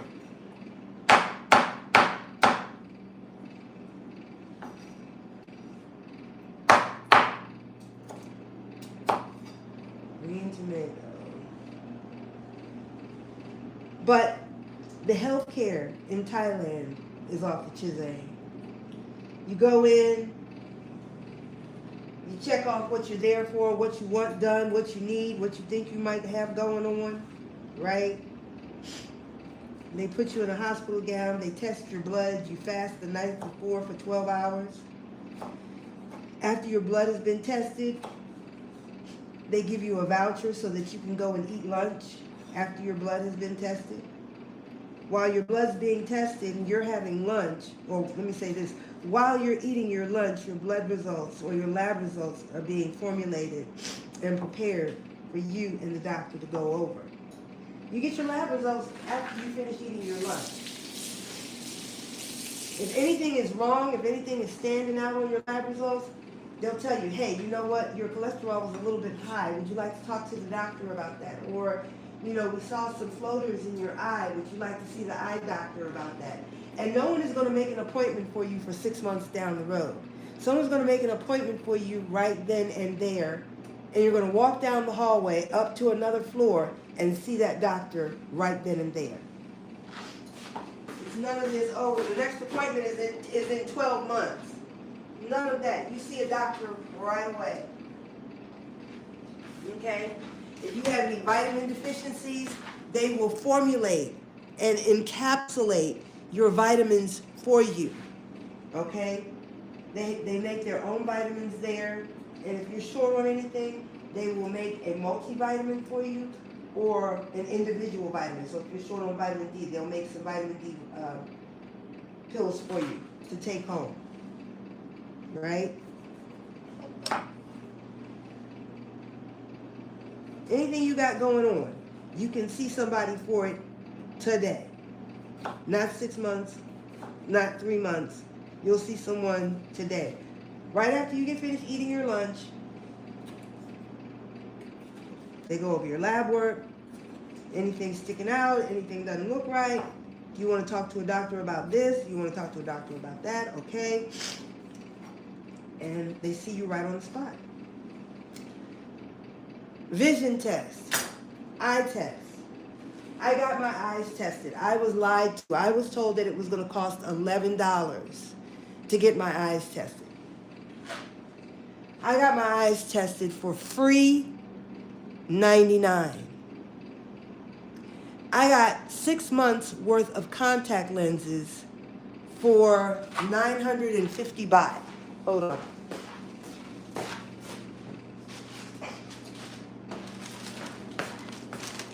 This is the name of the place where I got my contact lenses from. Top Charoen. And I gotta call them because I need to place an order. I want some more contact lenses. I can't see. Okay, wait. The address isn't on the bag. But my prescription, I think this is my prescription here.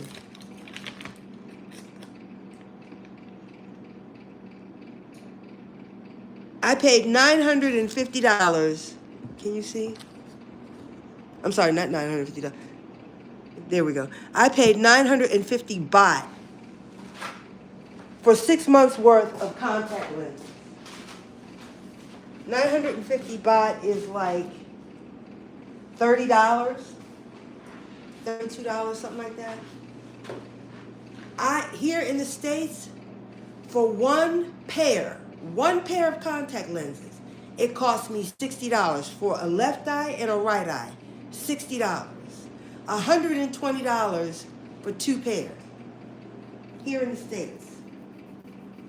In Thailand, I paid $32, 950 baht for 6 months worth of contact lenses. Can you believe it? To get all that lab work done, to get a basic CBC, get your vitamins checked, your niacin, riboflavin, thiamine, you know, B12, all the B vitamins, that'll cost you about $400. It might not cost you that much if your insurance will pay for it. But about $400. It's well worth it. It is well worth it. But yeah, my eye test was free, $99. I paid nothing for my eye test, and I paid 950 baht, which is like 30-something dollars for 6 months worth of contact lenses and contact lens solution and a case to put my contact lenses in. Unbelievable. Unbelievable. And they're hospitals. Oh my gosh. The hospitals are like hotels over there. They're like 5-star hotels. You get real food. The nurses are dressed like real nurses. The doctors look like doctors, you know. See, I come from a military background hospital. I was born in Elmendorf Air Force Base Hospital in Anchorage, Alaska. And then my parents brought me back here after I was born. And until I was 21 years old, I went to Walter Reed Hospital, which is no more. Well, actually, it is kind of. They just moved it and renamed it, I think. But anyway, when I was in the military hospital, you know, if you were sick, you went to the hospital. If you needed medicine, they'd give you a prescription, you'd walk over to the pharmacy, you sit there and wait for them to fill it, and then you go home. You didn't pay for a prescription back then at Walter Reed. If you had to stay in the hospital, you paid 75 cents a day, and that paid for your TV and your meals. 75 cents a day at Walter Reed Hospital back in the day.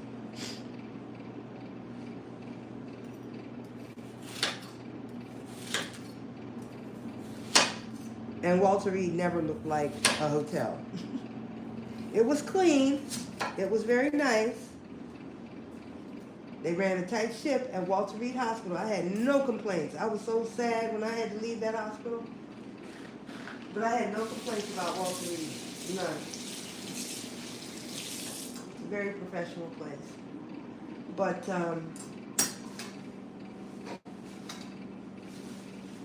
the hospitals in Thailand, they're like hotels. They look like hotels.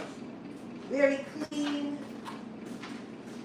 you know, very modern. You get real food in the hospital, real food. All right, so what we have here is red tomato, green tomato, onion, and some dill. I think I want some celery if it's not soft. Celery's been in here for a little while.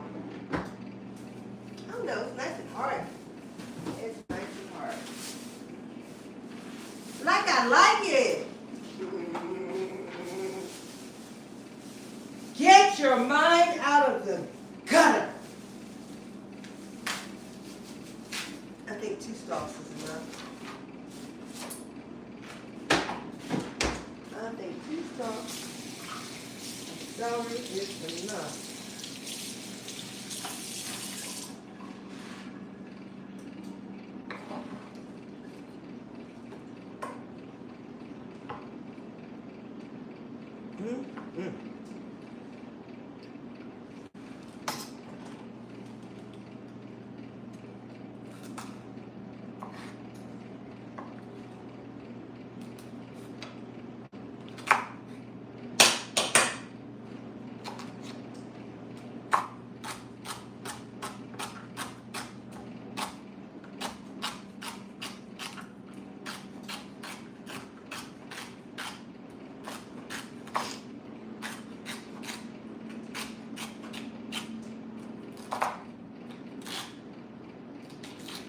Almost got ready to cut my finger.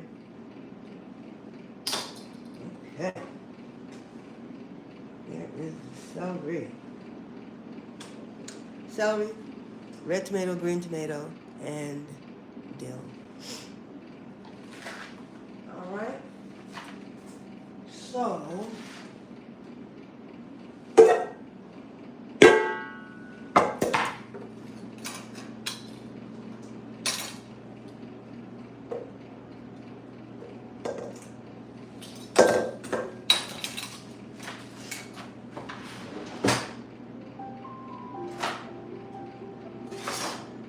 scraper.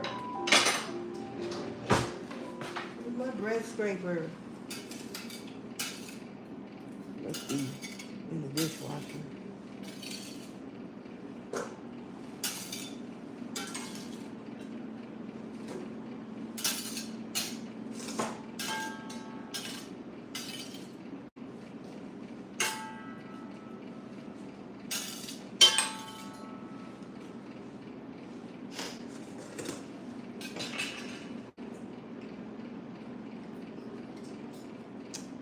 Here we go.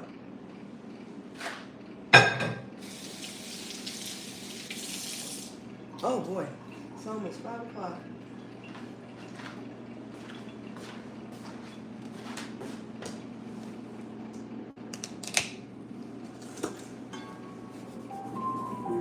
I'm coming.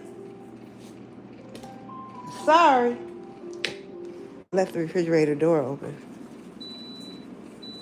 All right, I guess this is round 4 or 5 for the ossobuco. It just cut off, so I gotta cut it back on. Hit the cancel button until it beeps. Hit the menu button 6 times on Steam and press start. There we go. Close the refrigerator. All right, so I'm just gonna toss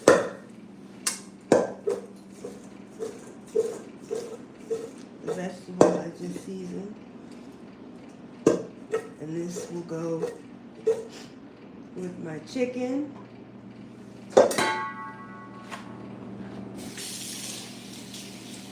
Which I gotta wash.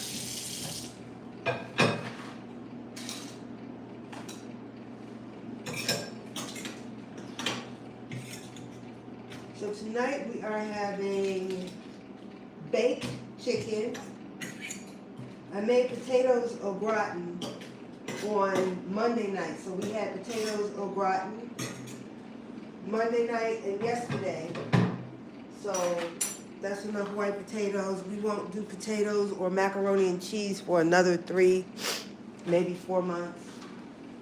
We don't do that often. Then when I make it, instead of making a great big pan of macaroni and cheese, I just make, enough so that everybody gets like, a cup or 2 over the course of 2 days. So that's how I do that. All right, so I need to wash my chicken, but my bowl is being occupied by the veggies, so I will just use the colander. Uh-oh. This gimbal is a little wonky and sometimes doesn't want to.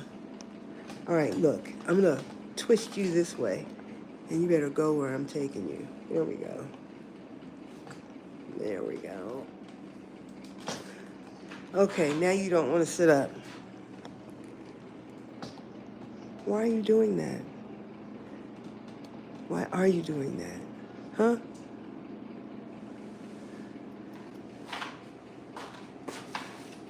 It's probably gonna fall. It's been acting just fine. And now it doesn't want to sit up.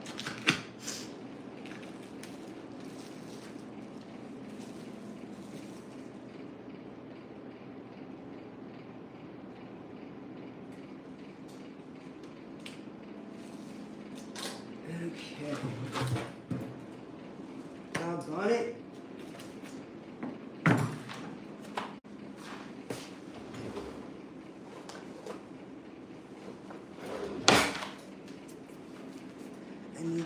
bowl.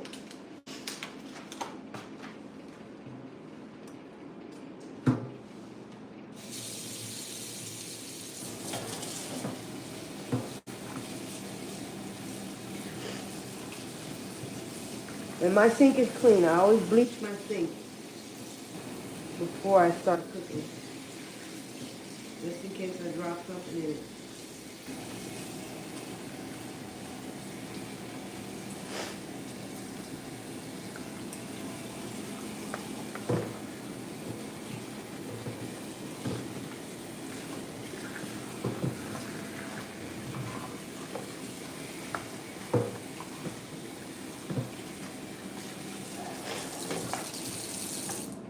All right, I need a bowl for my chicken. I think I got one. No, that bowl has something in it. Oh, on it. I know what I can use. I got this bowl that I used to give my grandbaby a bath in. I was spring cleaning. Oh, it's way in the back. Doggone it. Doggone it. I can use this.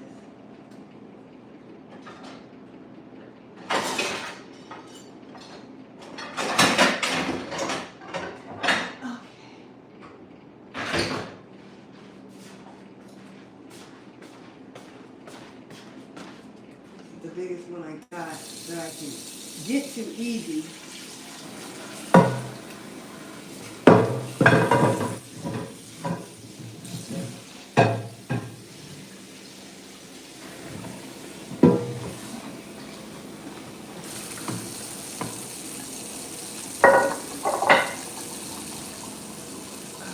Okay.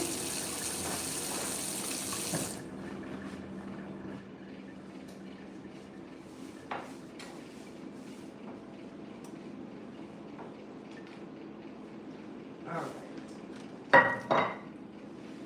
So I'm going to take my chicken and put it in here. Matter of fact, I might just cook it. No, because last time I cooked in this bowl, it turned brown. I don't think it's for the oven. I think it's just meant to be used as a serving dish. All right, so put the chicken in the sink there, and we're gonna season it up. I wanna put you down so you can see, but this arm is just, why is it not?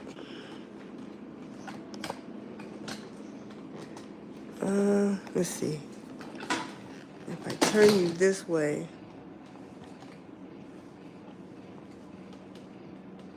hold on, and then turn it this way.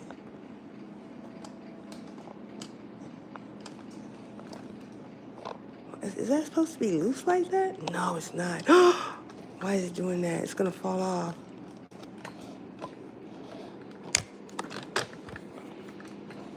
Uh-oh. Now I've gone and done it. Oh, okay, wait.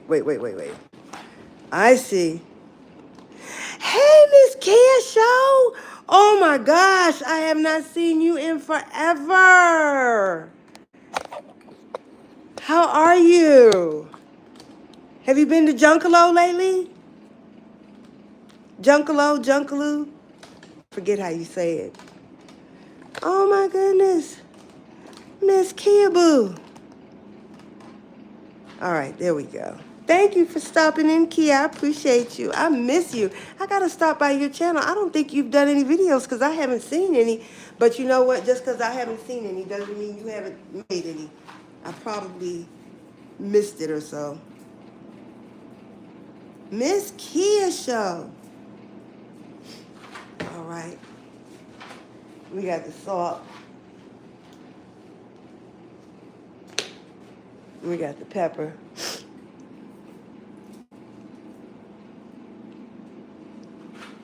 And let's see. It all depends on what I got. I have curry, paprika, oregano. I got some rosemary. I do. I don't have any cumin. Some cumin would be really, really nice, but I don't have any. What else do I have? I got a little garlic powder. I really don't like using garlic powder and onion powder anymore. I'd rather just use the whole onion and the whole garlic. And I think that's what I'm gonna do. I'm gonna put some garlic in here.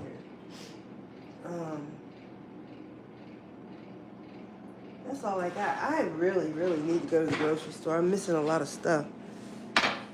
So I have just like a little corner of garlic, not much.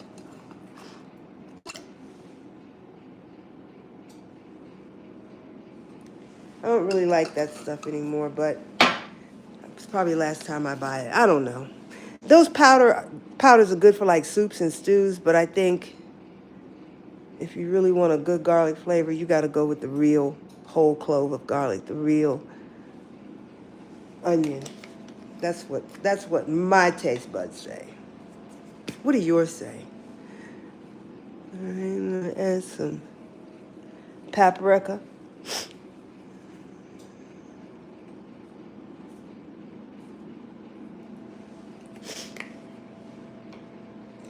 I want to tell you about this lady's channel. Her name is Lisa Marie, and I think her channel is called The Quiet Hours. I'm gonna look it up right now. Let me just season this chicken up first. I think it's Lisa Marie, The Quiet Hours, or The Gentle Hours, something like that. Man, her thoughts are just profound, and she just puts it together so well, so eloquently. She did this piece about you can't have peace if you're chasing popularity. That's what she said. She said you cannot have peace if you are chasing popularity. If you're chasing that next thumbs up, that next subscription, that next like.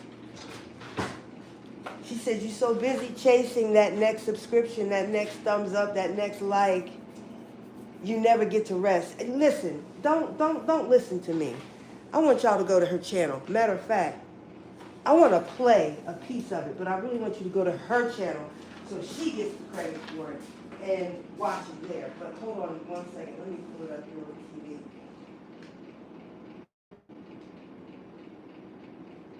Lisa Marie, The Quiet Hours.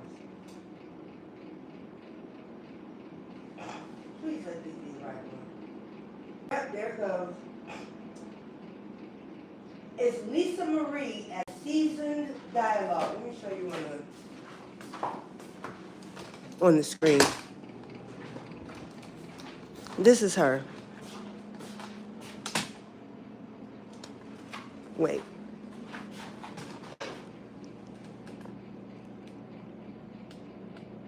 Lisa Marie at Seasoned Dialogue. Seasoned Dialogue, that's her channel. Lisa Marie, and then it says Seasoned Dialogue. I love her channel. Let me just play a snippet.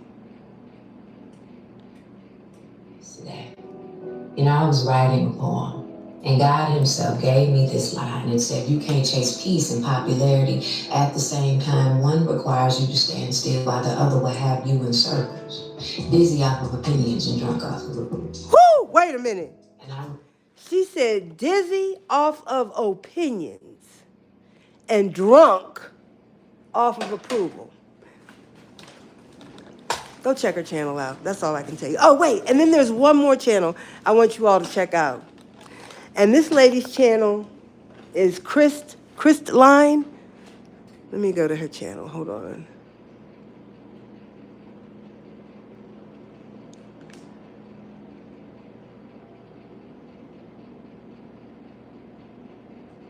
I have to make sure I spell it right. K. No, we have to clear that. Clear. All right. K-R-I-S-T-L-I.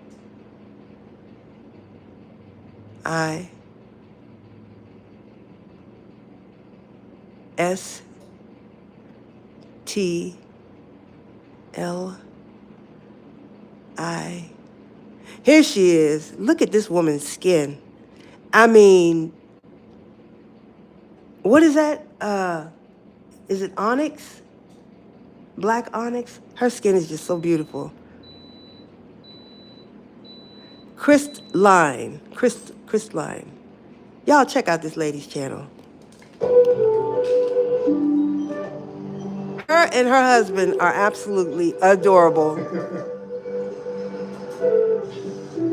Hold on. How do I get there?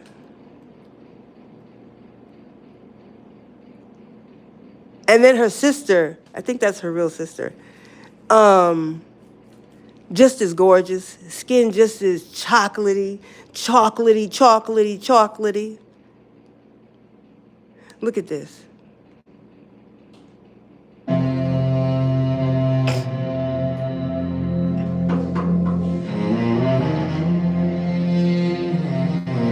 Look at her skin. She is absolutely gorgeous.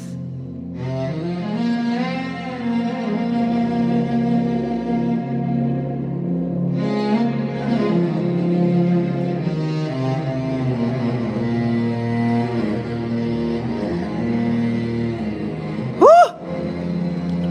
Child, that skin though is beautiful. Aww.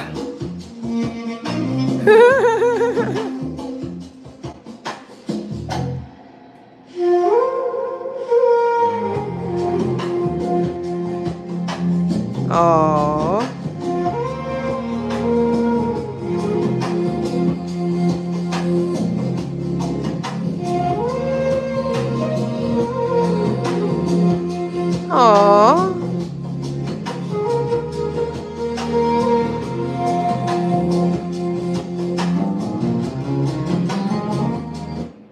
I love her channel. I just love her and her husband and her skin, her hair. She cooks. Oh my goodness. Just a beautiful couple. I love watching her channel. So I just wanted to shout out. Oh, wait. And Queen, I know who I am. Look, as long as we shouting out the good folks, let me show you Queen, I know who I am's channel. Hold on. Let's go up here and search. Let me see if I say it, if it'll come up. Queen, I know who I am. Nope.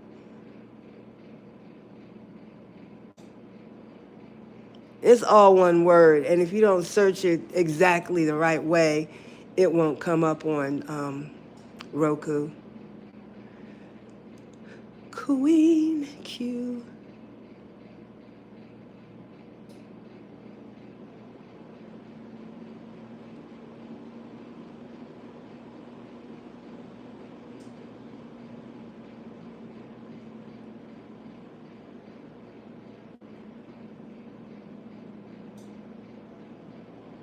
Trying to see if it comes up with just a few letters, but no, it's not. It's gonna make me put in the whole thing. Queen, I know. Do I need another W? I don't think so. Who I am. I always have a hard time pulling up her channel, whether it's on my phone or my television, and I always have to go to an old message that she might have left me in order to find it. I don't know why YouTube be doing me like this. And then I never get any of her notifications, but I'm subscribed to her. Queen, I know who I am. Okay. All right, hit search. There she is. There she is. Check out her channel. I love her. She cooks. She makes these delicious. I don't drink, but the drinks. Good evening, everybody. Time for dinner. Today we're gonna go. But the drinks she makes, oh my goodness, they make me want to drink, and I don't drink. But that's her. Queen, I know who I am. Y'all check out. Good evening, everybody. Time for dinner. Check out her channel. She makes the bomb food. It looks so good. Her drinks look so juicy and just, oh my gosh. Wait. Throwback Salisbury. Look. Oh, the green beans. Look at the green, girl, I them green beans is good. Salisbury steak. Oh my God. I have never made Salisbury steak from scratch. I'm gonna have to try that. Look at it, don't it look good? She got mushrooms and onions in there. And look at that homemade gravy. That gravy is homemade. Mashed potatoes, look at it. Oh my gosh. Strawberry pie with whipped cream. Look at the drink. Then she got the music going. She got the whole ambiance just working. All the ambiance is working.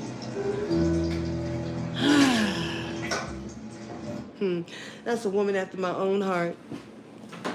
But yeah, I wanted to shout out those 3 people in their channels. Not that they need help from me because they are doing just fine. Yes, they are. And then Miss Kia Boo Show. Miss Kia Show. The Miss Kia Show. Miss MISSKEEYA Show. SHOW. I like when she shows the Junkanoo bands playing because I like Junkanoo. All right, so cancel and menu. There we go. All right, the ossobuco is cooking still. All right, I need to mix up this chicken and put it in a pan.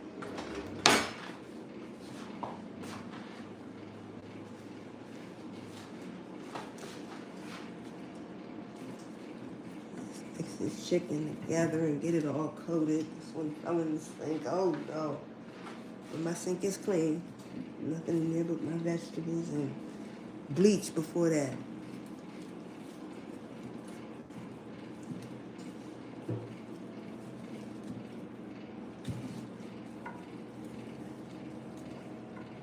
There we go.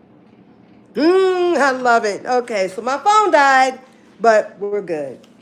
I like how it just comes right back like nothing ever happened. Anyway, I don't use as much avocado oil as I used to. So, but I'm going to take a little bit of butter.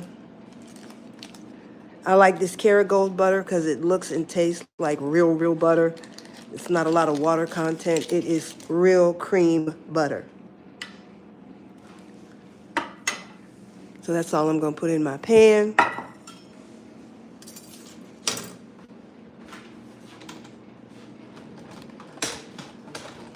And then we're going to add the chicken to the pan.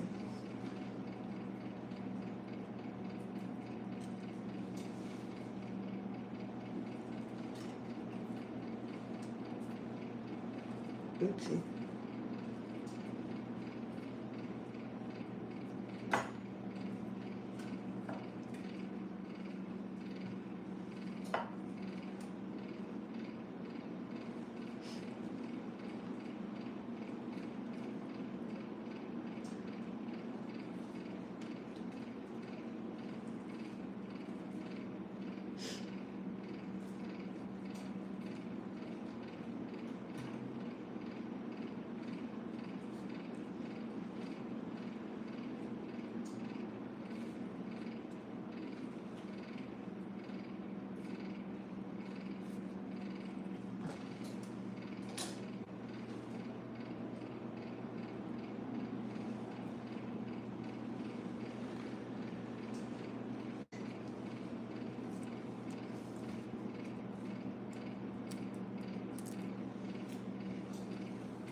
Okay.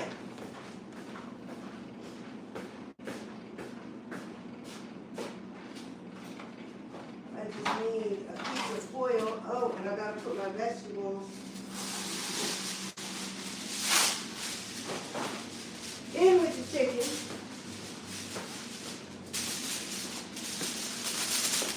out of sight, out of mind. I almost forgot to do that. So you've got dill, onions, celery, green tomatoes, and red tomatoes, and some salt and pepper. That's it.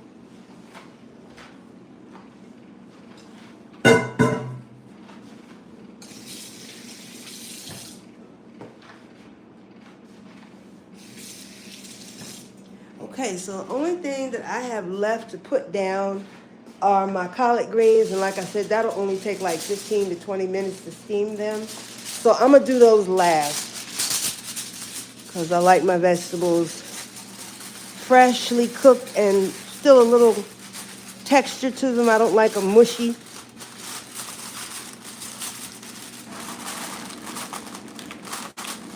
What I like to do is after they cook, I like to put them in the oven until they get like a little brown and a little crisp on them. I like my collard greens cooked like that till they get a little brown and crispy.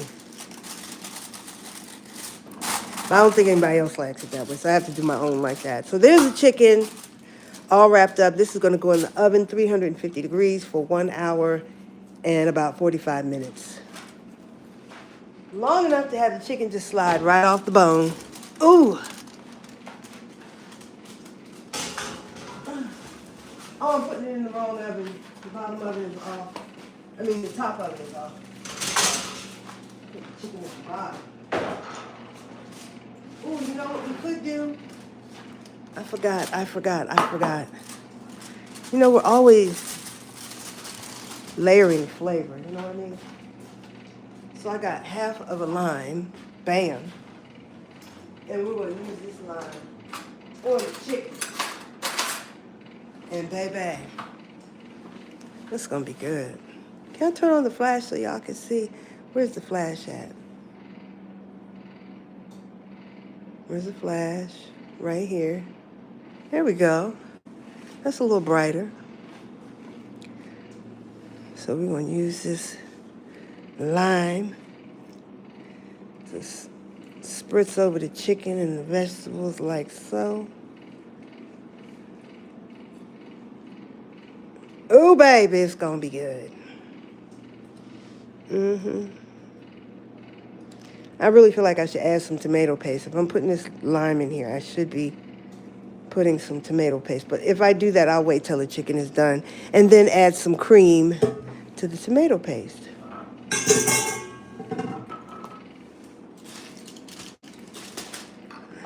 So there we go. Isn't that pretty? Isn't that pretty?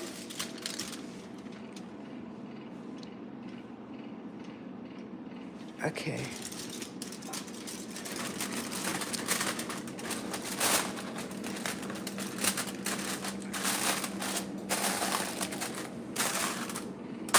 There we go. Going in the oven, 1 hour and 45 minutes.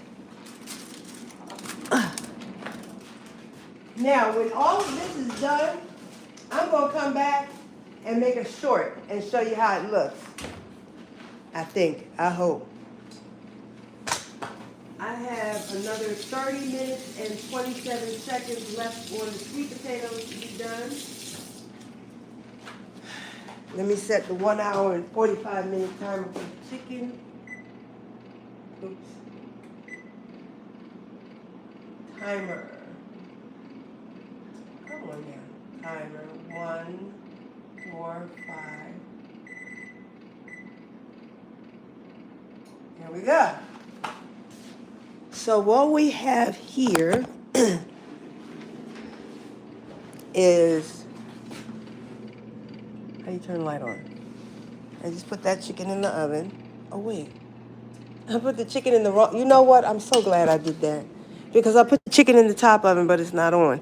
And see, I would have gone on about my business and then come back an hour and 45 minutes later and wondered why the chicken wasn't cooking, because you put it in the wrong oven. I'm tired, that's all. Ooh, that's heavy.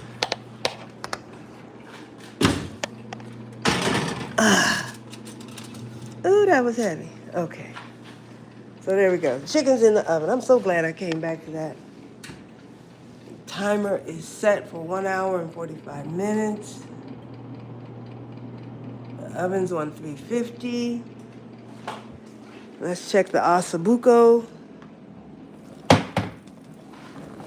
Oh, it's looking good.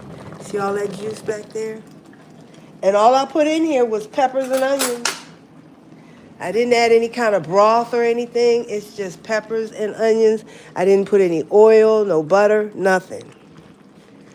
So what I want to do is take what's on the bottom and put that on the top, and put what's on the top on the bottom. Now, if this meat falls, if the bone falls, look, the bone's getting ready to fall out. Look at that. Look at that. Look, the bone came off. Look at that. Do you see the bone? You see the bone? That's all bone right there. The meat just came off the bone. Tenderism. This is how you cook ossobuco, or how I cook it. Is this one ready yet? No, that's still clinging to the bone.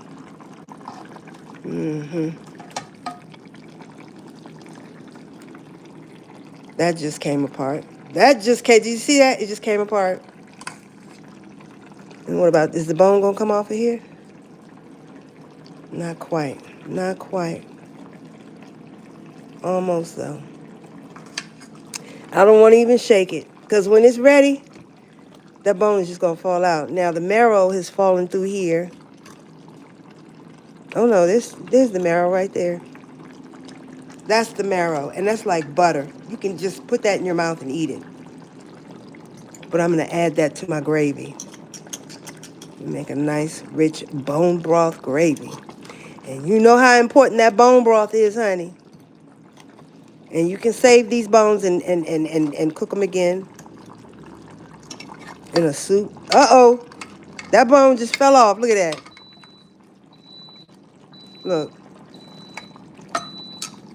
Or was that the one I think that's the one I took out. Okay. Either way, it's ready. But I want it to be a little more tender, so I'm just going to let it go for another 40 minutes. And it just beeped, so we'll hit cancel. Menu. It's on steam. And I'm going to hit start. Here we go. Up. Pepper tried to jump out the pot.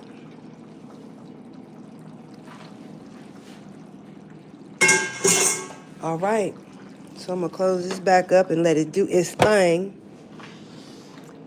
And so we got 10 minutes going there. I'm going to do it another 30 to 40 minutes. And then we got the chicken down there. Over there in the air fryer, we got another 25 minutes left on the air fryer. So like I said, when this is all done, I'm going to come back and do a short. Let's flip the camera back around. How do we flip the camera back around? How do I turn the camera around? Oh, here we go. Anywho. And then let's turn y'all up like this. There we go. All right. So what's left for me to do now is to pick up my trash and throw it away. I don't know why the camera's leaned back like that. Hold on.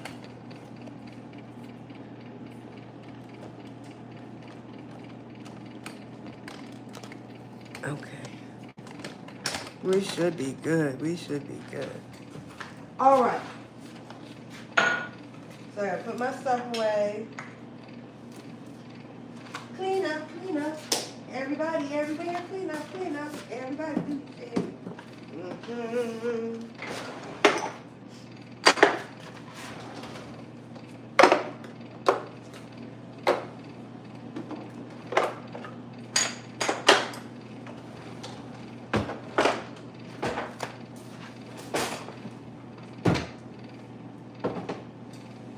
Mm-hmm.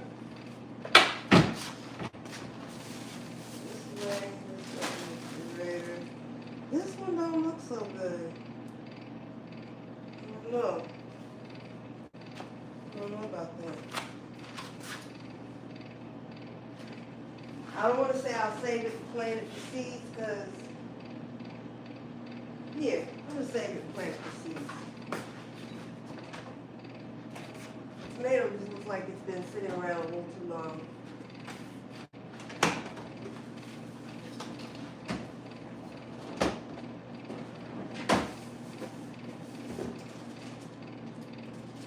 Cabbage. Oh, you know, I was supposed to put garlic in the chicken and I forgot. That's okay. If I really need garlic that bad, I can just roast some garlic in the oven. I got some garlic right here. I can roast some garlic in the oven. That's what I can do.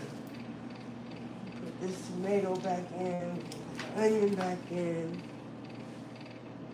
and this cabbage back, and the butter, and some more butter.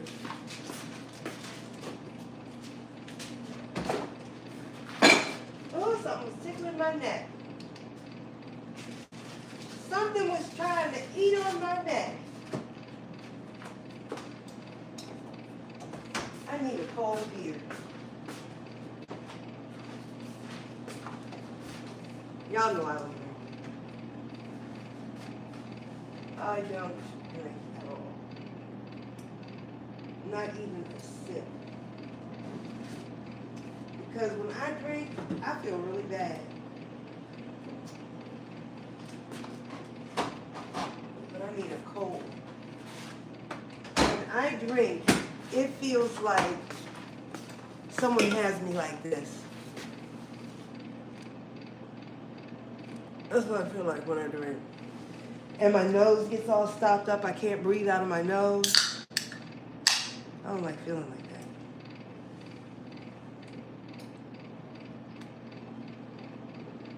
that. Wow. Strawberry, kiwi, pineapple. That's kind of good. I don't drink these like I used to anymore. Something about them. Can't drink a whole lot no more. I've switched over to Saratoga. Not because of nothing on TikTok. I just happened to want some sparkling water one day, and I went in the store and bought that. This will knock the back of your head off. The carbonation is so intense. It will knock the back of your head off. I'm telling you. Saratoga water is worth what you pay for it. Only thing I don't like is that I like it because it comes in a glass bottle, but then I have all these glass bottles. In the last month, I must have thrown away 100 blue glass bottles this size. 100, right? And I'm like, well, what can I do with these bottles? So there's a glass blowing place not too far. Actually, there's 3 places around here. And I called all 3 places and said, look, I've got these Saratoga bottles. If you want them, you can have them. They're free. But no one ever called back. So I guess they didn't want them. I'm like, why wouldn't they want the glass? You have to buy glass for your customers when they come in for their classes. Why not take some free glass and use that? I don't know. But anyway, what I did was I started cutting the glasses down. Or cutting the bottles down. So I would take a razor and score around the bottle. And then I would take the bottle and lay it flat in the sink. And then I would pour boiling water on top of the glass. And then I would turn on the faucet as cold as it would get. And I would run cold water on top of the glass. And then I would pour more hot water and pop, the top of the bottle comes off. and you have a glass. These labels come off. I just haven't taken them off. All you gotta do is peel them off.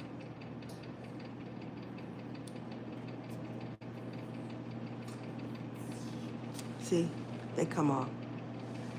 I just hadn't taken these off. And then I have to get the sander so I can smooth, you know, around the glass so I can drink out of it and we not get cut when we use them as glasses. So but I love this cobalt blue. I just thought it was real pretty. So I just made myself some water glasses. That's what I did.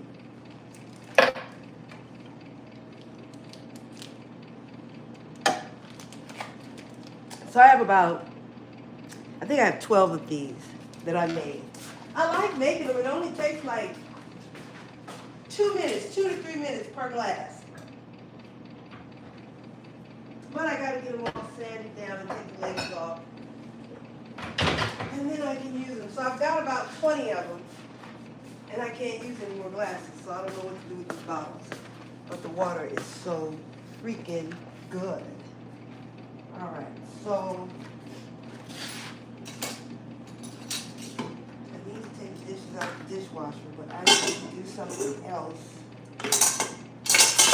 So I'm going to have to cut out and say au revoir until a little bit later.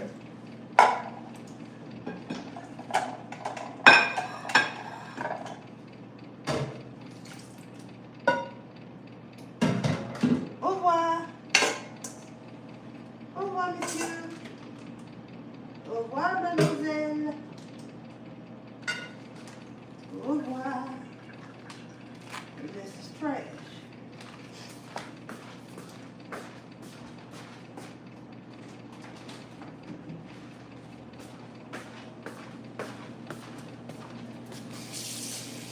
And I need to put all this stuff down in the garbage disposal. And rinse this out.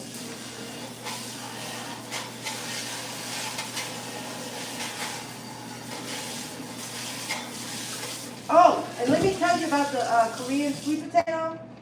After it's done cooking, I got 17 minutes and 8 seconds left. But after it's done cooking, you want to let the sweet potato cool completely. Do not eat the sweet potato hot for 2 reasons. Number one, you won't be able to enjoy it if you're let it cool. Let the sweet potato cool. Excuse me for 1 second.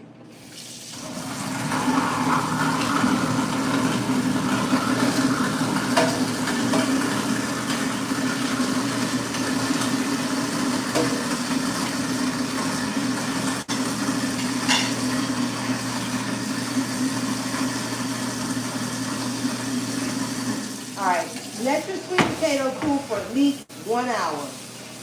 I mean, really let it cool down. Because then the sugars from the sweet potato, I want to say condensed, but that's not the word I want to use. But the sugar from the sweet potato gets more intense when you let it cool down. And your sweet potato is going to be that much better if you let it cool. So let it cool for at least an hour. It can be room temperature. What is room temperature? Whatever temperature you set the room at. Oh boy. If I set the temperature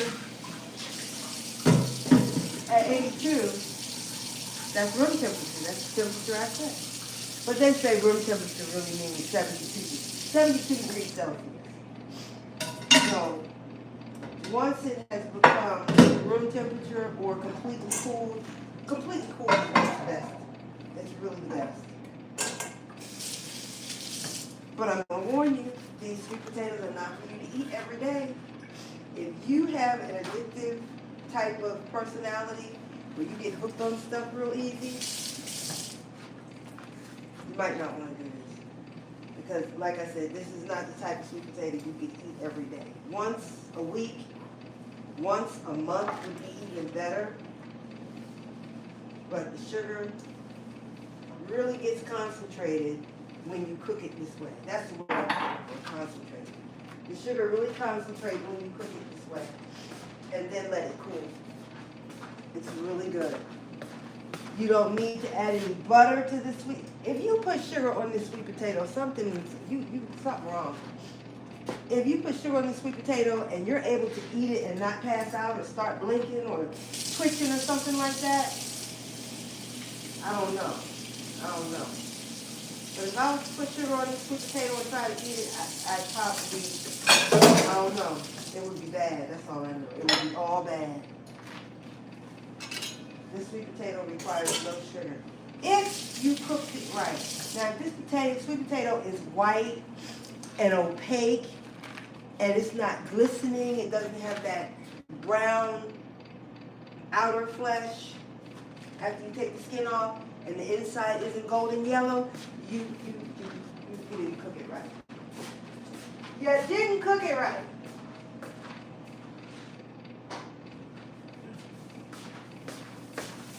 I'm gonna mop the floor, but I should wait till after dinner for that. At least sweep it.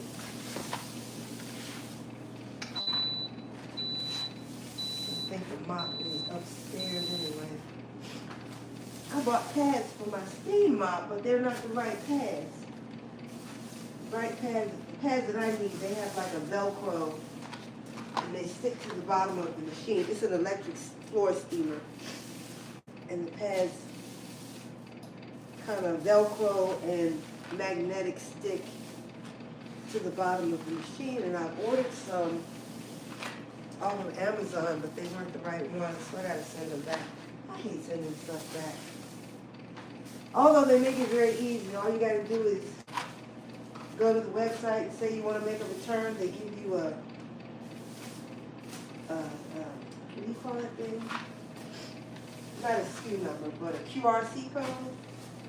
And you just use that to make the return. You take it to, well, we take ours to a grocery store that does returns for Amazon.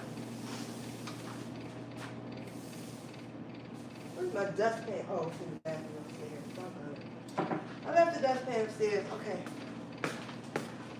So, but anyway.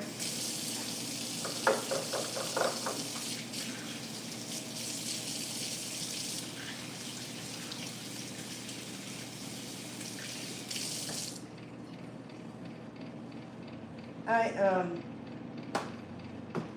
just mop the floor. I'm gonna come back, or after dinner. That'd be best. After dinner.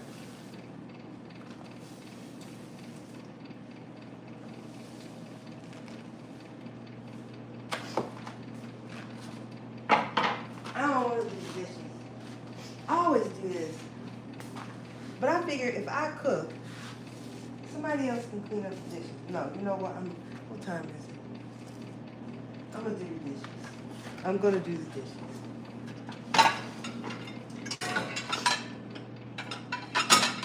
Don't you hate when stuff don't get clean in the dishwasher?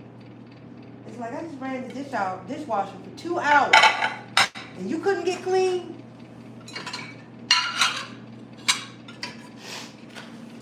But you know what? I'm not complaining. I am not complaining because that one dish didn't get clean. Guess what we'll do? We'll put it right back, or I'll either wash it by hand. I am not complaining. I am glad to have a dishwasher. The first place that I stayed in Dubai did not have a dishwasher. I'm like, my guy, how can you have a washing machine and no dishwasher? My guy, how can you have a full kitchen and no dishwasher? My guy, what are you doing to me? I don't want to wash dishes on vacation. Come on now. And that's when they said to me, oh, madame, when you are finished with the breakfast dishes, please call us. We'll send someone up to wash the breakfast dishes. I said, oh. But then I felt kind of funny about calling somebody to come and wash my dishes. I'm like, I'm one person. I can't wash my own dishes. Why I gotta call somebody to wash the dishes? Because I'm on vacation. That's why. And I don't want to wash dishes on vacation. So if I can call somebody to come wash the dishes for me while I'm in my apartment on my vacation. And I paid X amount of dollars for that apartment. I think it's okay to call somebody to come watch my dishes. I really do. I really do. And then I'm tipping you too. Oh, I don't feel no kind of way. I don't feel no kind of way about somebody having a job and being able to feed their family. Because number one, they got a job. Number two, I always tip. And I tip every day. Because you never know, it might be a different housekeeper, and I don't want nobody arguing and fussing and saying, oh, you took my tip. But that was my room. I had that room for the last 3 days. You should have left the tip. I don't want nobody arguing.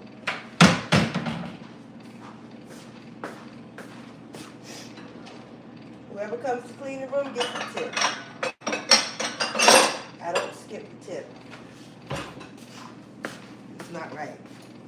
People work hard for their money, trying to take care of the family. I was in Thailand, and there was this lady wading in the water. She was hip deep in this water. And she was wading in the water, and she had scissors in one hand and a clear plastic bag in the other hand, and she's just snipping and cutting and snipping and depositing into this plastic bag. I was like, you know what? I would love to have a job like that. All I got to do is wade in the water and clip the lilies. All I got to do is clip the water lilies. That's all I got to do. Hip deep in these beautiful flowers. Wade in the water. Wade in the water. Wade in the water, children. Wade in the water. Yahweh's gonna trouble the water. When I saw that lady out there wading in the water, I was like, I want that job. She had on her little, sun hat, this little white wraparound kind of like jacket, looking very Thailand-ish. And she had on hip boots or hip pants. They were, they looked like pants, but they were made out of rubber. And I'm like, wow, what a peaceful job.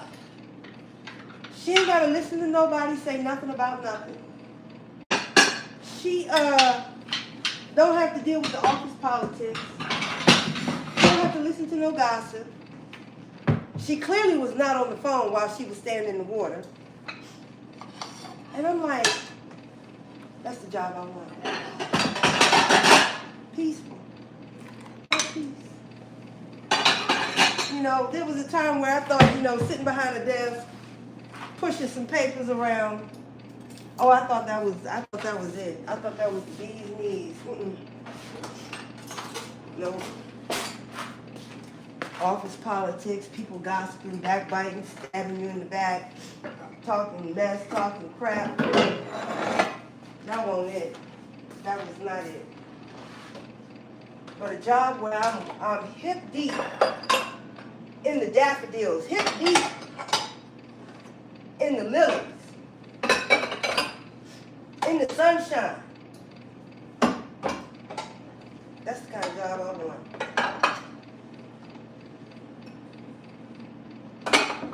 Where you just get peace with all of Yahweh's creation. That's the kind of job I want.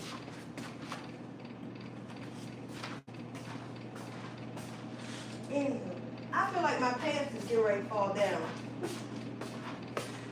See, look.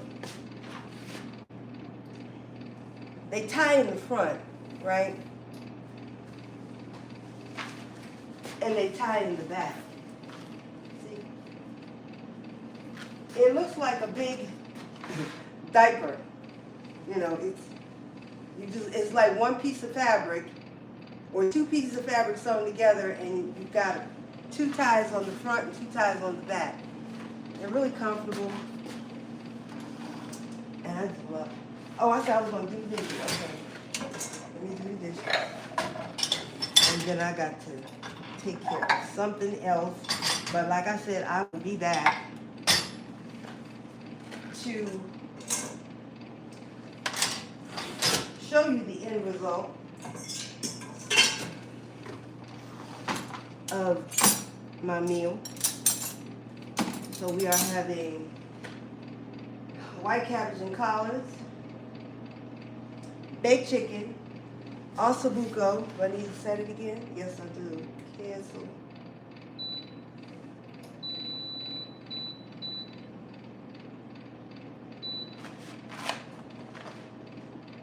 Ooh, that look good. Ossobuco, baked chicken, white cabbage and collards, sweet potatoes. I said baked chicken, right? And I think that's it. I could do some grits. If somebody, I'm gonna ask my husband and my daughter if they want grits. If they want grits, I'll do grits. But other than that, that's it. We normally only do meat and a vegetable. And it's a green or a purple vegetable. I haven't done beets in a long time. I'm kind of scared to do them. But I think if I can eat these sweet potatoes, I should be all right eating those beets. But we'll see. I'll take it slow. I will take it slow because it's been a few years since I've had beets. And I love, follow my channel, you know how much I love my beets. But I tried to eat some back in 2023. I didn't feel too hot afterwards. I don't know what was up with that.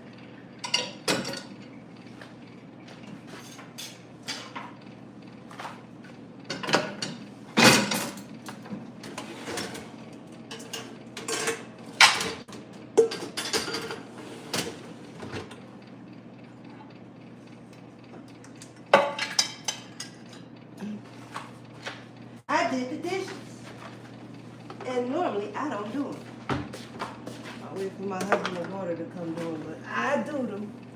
I do them. Why is that on here like that? That's weird. Have my husband looking when he get home. Or over the weekend.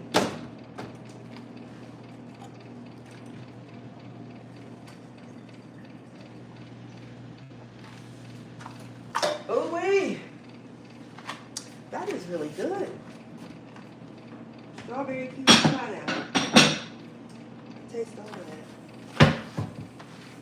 All right, so the only thing that's left sitting out is the cabbage and the collards. Let's cover that up.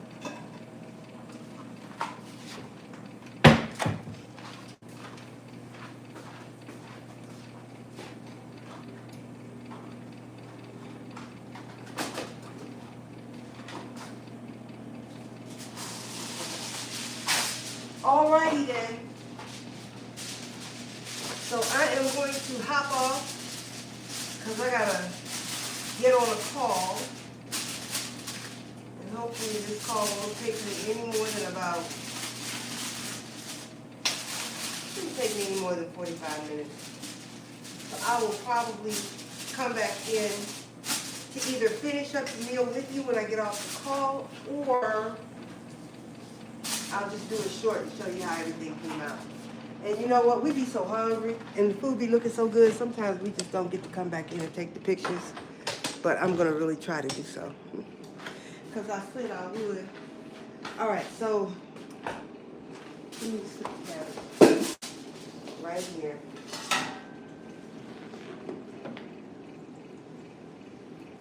And I'm going to do something with this garlic when I get back. I'm tired. Okay, so there's 14 seconds left on the sweet potatoes. Let's take a look and see how they do. Ooh wee! They're looking good. Ooh wee!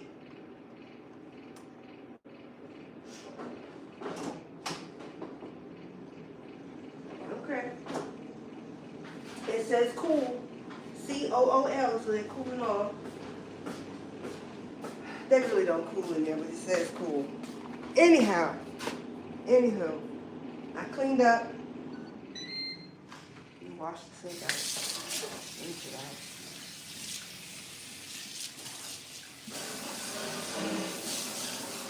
All I need to do is put the silverware on the table, make some hot water for tea, and that's it.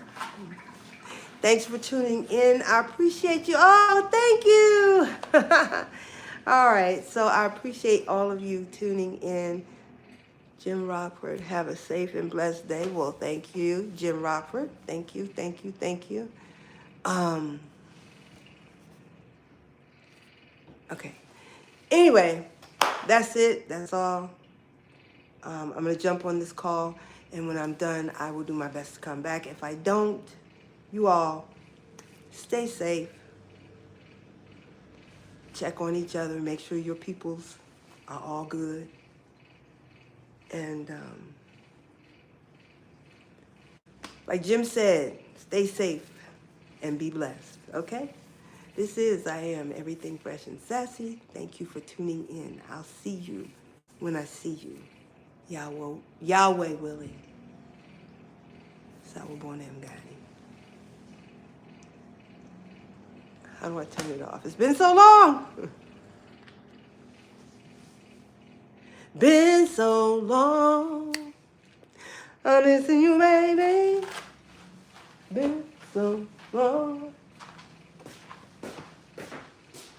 I'm missing you, baby. It's been so long.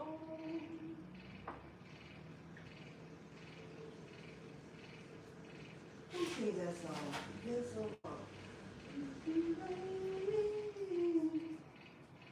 It's been so long.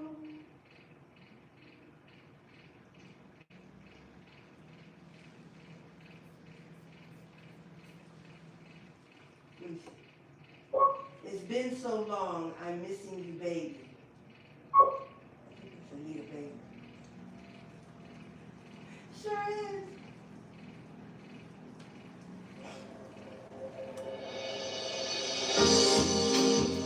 Hey!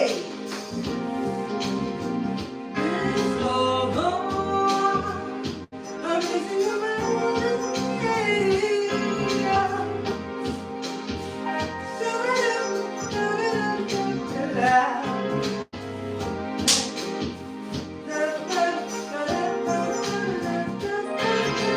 I won't be neglected. I won't be denied the pleasure of your kisses, the pleasure of your smile. I think you take for granted. I'll always be here just because I love you. It doesn't mean I won't disappear. It's so long, I'm missing you, baby. It's so long, I'm missing you, baby. Yes, I'm please, once upon a time, so creeping up I think I'm on my mind. Just let somebody love you. I just don't know how. Whenever I get close to you, you make me wanna run. It's so hard. I'm missing you, baby. It's been so long. I'm missing you, baby. It's been so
Oh boy. Let me get on this call. What time is it? Oh, snap. I thought y'all was gone. I gotta get on my call. I gotta get on my phone. See y'all later. Bye.